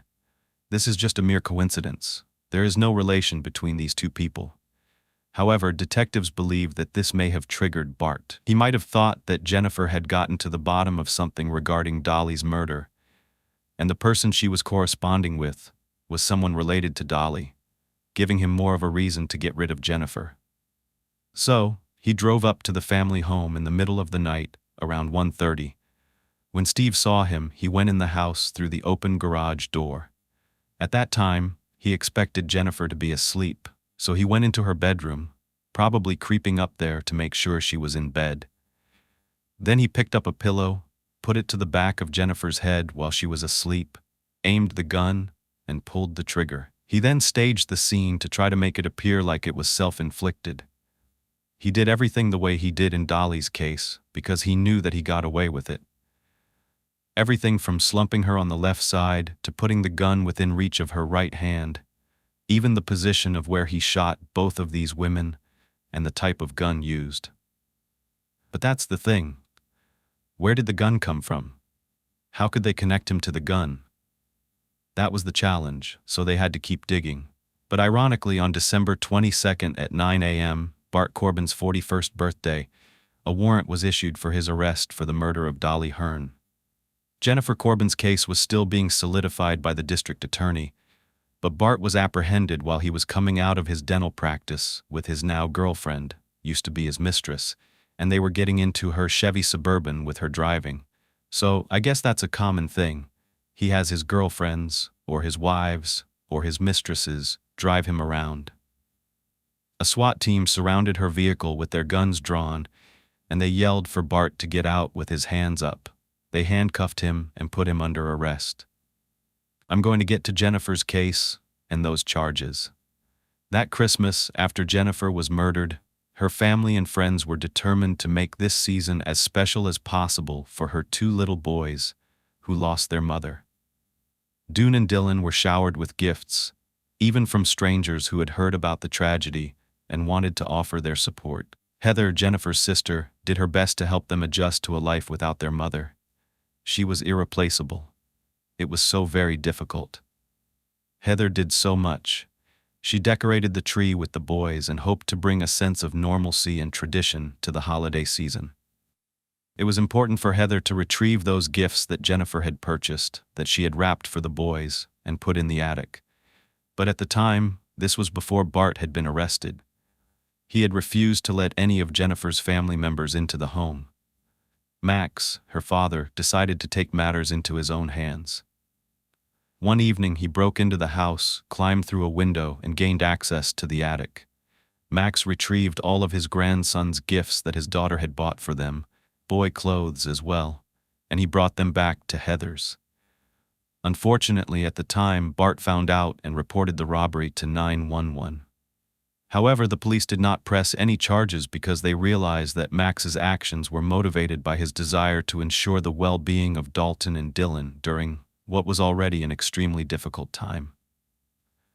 One morning, Dalton even woke up and was really happy. He was the happiest his aunt had seen him since his mother had died. As Dalton sat down for breakfast, he told his aunt about a dream he had just had the previous night. He said, in the dream, he was leaving Sugar Hill Methodist Church. As he walked outside, he noticed his mom standing by the flower, smiling at him. Without hesitation, he ran toward her and gave her the biggest hug and kiss. Dalton said that what happened next felt like a real-life adventure. His mom took him to a carnival where they played games, won 2 prizes, and went on thrilling rides, laughing and enjoying every moment. He couldn't contain his excitement as he described all of the wonderful memories they made. After their fun at the carnival, Jennifer took Dalton to a store and surprised him with a special gift. It was a little street bike, just like he always wanted. Together, they returned to the home and they said Zippo, the family dog. Dalton recalled how Jennifer lovingly petted Zippo, and as the night drew to a close, Jennifer tucked Dalton into bed with a warm and gentle touch. She told him not to worry. She assured him that everything would be okay. Dalton's eyes welled up with tears as he told his Aunt Heather his mother's words. He said he knew that his mom was gone, but he also knew that she was an angel watching him from above. In his dream, Dalton had experienced a brief moment of peace and happiness, surrounded by his mother's love. And that hurt my heart so much. But I also realized that this little boy was so strong. Meanwhile, on Tuesday, January 4th, the day before the grand jury would meet on Jennifer's case, Bart had fired his current attorney, Doug Peters, and hired two of Georgia's most high-profile defense attorneys. Of course he did. Bruce Harvey and David Wolf. And by the way, if you recognize the name Bruce Harvey, he's actually Young Thug's attorney in the recent YSL case. They claim that Bart was innocent. Harvey said, "There's no more evidence today than there was 14 years ago tying his client to Dolly's death. The only thing that's changed in the 14 years is the unfortunate but independent, unconnected event of Jennifer Corbin." The next day, at 3 p.m., the grand jury met in private and they ended up indicting Dr. Bart Corbin on 3 counts: murder, felony murder, and the possession of a firearm during the commission of a felony. Now that Bart was charged with Jennifer's murder, the detectives continued to investigate him to gather as much evidence as possible to present to the court. The state was seeking the death penalty, so the detectives were determined to do everything possible to prove Bart's guilt beyond a reasonable doubt. But on the other hand, the defense was also ramping up their case. One of the key pieces of evidence they were going to present as proof that Bart was a loving husband and did not kill Jennifer was Bart's own journal. But when the detectives started looking at these entries, they seemed exaggerated and not realistic. And it's definitely not funny, like haha funny, but it was so ridiculous they couldn't help but laugh. For example, Bart wrote on December 1st of 2004, "I tried in vain to kiss away her tears of pain, repressing memories of long, hard, passionate kisses. Her great pain is fed by a grotesque false sense of inadequacy that she has endured. Jen is my only love." It sounds loving, but it also sounds very poorly written. The detectives were aware of an event that occurred just a day afterward. Bart had run over Jennifer's foot with his car while he was trying to steal her cell phone and all of her belongings, and he fled in his Mustang. It was obvious to them that this and other entries had been crafted by Bart to make himself look better in the divorce and custody proceedings, to manipulate public opinion, and paint a picture of himself as a loving and caring husband and father. The DA believed there was enough evidence to show that Bart had a motive to commit murder in both Dolly and Jennifer's cases. It's the classic, "if I can't have her, no one else can." Both Jennifer and Dolly were moving on with other people, even if in Jennifer's case she was catfished. Bart didn't know that. He thought that those raunchy emails he read were between her and a man named Chris. Bart can't be number 2. But the defense planned on using the same information to prove that Jennifer wanted to take her life. She was so distraught over the fact that she'd been tricked and that Chris was really Anita that she thought she was going to lose everything in the divorce, especially because of her dark secrets that would be revealed in those emails and in her journal. Bart's defense attorneys also claimed that it was nearly impossible to lift fingerprints from a gun, explaining that's why Jennifer's prints weren't on it, and why Bart's weren't found there either, not because it was wiped. They also raised concerns about the reliability of gunshot residue tests, calling that into question, and they stated that the prosecution's cell phone record evidence, which was supposed to place Bart outside of his and Jennifer's home that night, held no significance because the time of Jennifer's death wasn't even a definite time. It was approximate. By September of 2005, Bart's trial date for Dolly's murder was set for January 9th, 2006, only a few months away, and then Jennifer's would be after that. There were a lot of things going on. Websites were being put up by Bart's family, showing that he was a loving person, all these photos of him and the boys. He wasn't what the media was showing. They said there was so much in the media as well, and the families were speaking out on both sides. Bart's attorneys were even trying to get a gag order in place. It was just chaos. And Bart's attorneys were playing dirty left and right. In my opinion, anyway. There was one point where the prosecutors filed a motion, and Harvey didn't like it. So what he did is he just started reading the raunchy emails, the explicit sexual emails between Anita and Jennifer that she thought would be private. He read them out loud, and Jennifer's family and friends were in that room. I think that is so shameful, and it was completely unnecessary. But in all of this, the DA, Danny Craig, for Dolly's case said it best when he said, "You don't break up with Bart and Corbin. If you break up with Bart and Corbin, you pay with your life."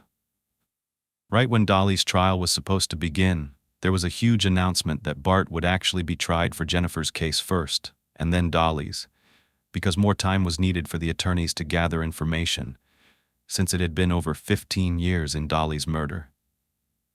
Time was ticking by. Within weeks of Jennifer's case going to trial, detectives knew they needed to connect Bart to that gun, because everyone close to Jennifer said she had never even fired a gun or owned one. So where did it come from? Well, for one, they had a serial number, 397-676, a .38 caliber revolver, Smith & Wesson, blue steel. The ATF agents were able to trace this gun to a hardware store in Birmingham, Alabama, in the 1950s. However, that was the last record they had of its existence. Now, I don't know if you remember this, I think I mentioned it in the first video. Jennifer had found a Birmingham, Alabama library receipt for internet usage in Bart's car, and it was dated for November 30th. Well, that connected Bart to going to Alabama just a few days before Jennifer was killed. The investigators did not think that was a coincidence. Bart's phone records also put him in Alabama that same day. So they went asking around, and it turned out that Bart had a very good friend who lived in Troy, Alabama, a man named Richard Wilson, who used to work for Bart's father. As a matter of fact, Jennifer and Bart used to go visit Richard and his family from time to time. When they first tried to question Richard, he would not answer any of their questions. He said, "I don't want to be involved," but he kind of had no choice. That's when the detectives told him that he was going to be charged with obstruction of justice. So he admitted that Bart came and met with him on November 30th, saying that he had found out that Jennifer was cheating on him, and he felt unsafe. He didn't know who this Chris guy was, and he wanted to protect himself. So, he asked Richard if he had a gun that he could have. Richard told the investigators that he gave Bart a .38 caliber Smith & Wesson revolver that he got years earlier, and there would be no record of this transaction because he traded it for some lawn equipment. So that's where the gun came from. Back in the day, there was no record of a transaction since the 1950s.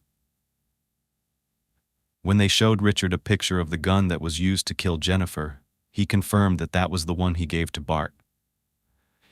Now, with the detectives able to connect the gun to Bart Corbin, the district attorney contacted Bart's defense attorneys and informed them about the evidence that they had uncovered, linking Bart to this weapon. This news came as a significant blow to Bart's defense, and this was right in the middle of them doing jury selection. D.A. Porter said it so well when he said, "Bart may have been smarter than one of the individuals investigating this case if you're comparing them one-on-one, but he wasn't as smart as a team, a very experienced analyst, investigators, and specialists. Not this time, Bart." They knew they were going to lose. So on September 15th, 2006, Bart Corbin was offered a plea deal, and he took it. In exchange for the death penalty being taken off the table, Bart would have to plead guilty to murdering both Jennifer and Dolly, serve 2 consecutive life sentences, and be eligible for parole. Well, Bart had to weigh his pros and cons, and we actually have the list he made. I've never seen something like this before, so I thought I would share it because it is interesting. Here are the pros that Bart wrote down. Avoid death penalty, some life left, family not dragged any longer, better quality of time served. And here were Bart's cons. Reputation and family, can't pay back my dad. Mom and dad, old age, never see my kids until they're adults, old when I leave, have nothing. Dolly Hearn's death can be considered a prior. And that was that. As the attorneys for the state read out all the evidence they had to convict Bart, he stood there with no emotion on his face at all. He was cold and expressionless. Then, the judge turned to him and asked him if he was ready to make a plea, and he said yes. He pleaded guilty to murdering his wife, Jennifer, and his ex-girlfriend, Dolly. He showed no remorse. He just calmly admitted to shooting both women. District Attorney Porter likened Bart's demeanor to a shark, cold and detached. The judge then sentenced Bart to his 2 life sentences, and despite his eligibility for parole in 2020, Bart remains incarcerated. In his victim impact statement, Jennifer's dad, Max, said to Bart, "First of all, Bart, what you're doing today is the right thing to do, admitting the murder of Jennifer and Dorothy. God might forgive you. I will never. I speak for my family when I say I just virtually hope that you burn in hell. Dalton and Dylan are going to get the love, the warmth, and the comfort they need." Sometime after his father was sentenced, Bart's older son, Dalton, approached his Aunt Heather with a question. He wanted to know if his father would go to prison for a long time, and Heather gently told him, yes, it could be a long time. He was scared for the day that Bart would be released. The idea of having to face him again consumed his thoughts. Dylan, the younger son, sadly could hardly remember his mother. He was only 5 when she was taken away, leaving Dylan with minimal recollections of the love that she had for him. Finally, on January 12, 2007, Dolly received her dental degree from the Medical College of Georgia. In her death, Dolly's mom said that everyone had always referred to her as Dr. Dolly, even during her lifetime, before she even made it through school. But now she finally had the title that she deserved. And as for her cat, because I know you're probably wondering, for 21 years, Tabitha lived a long and happy life with Dolly's parents. In cat years, Tabitha was over 100 years old. These cases underscore the importance of education, advocacy, and systematic reform that we need to address these issues and ensure that justice is found for victims of domestic incidents. Neither of these women did anything wrong. We have a choice to move on and to leave a relationship that we deem is not good for us. No one should have to pay with their life.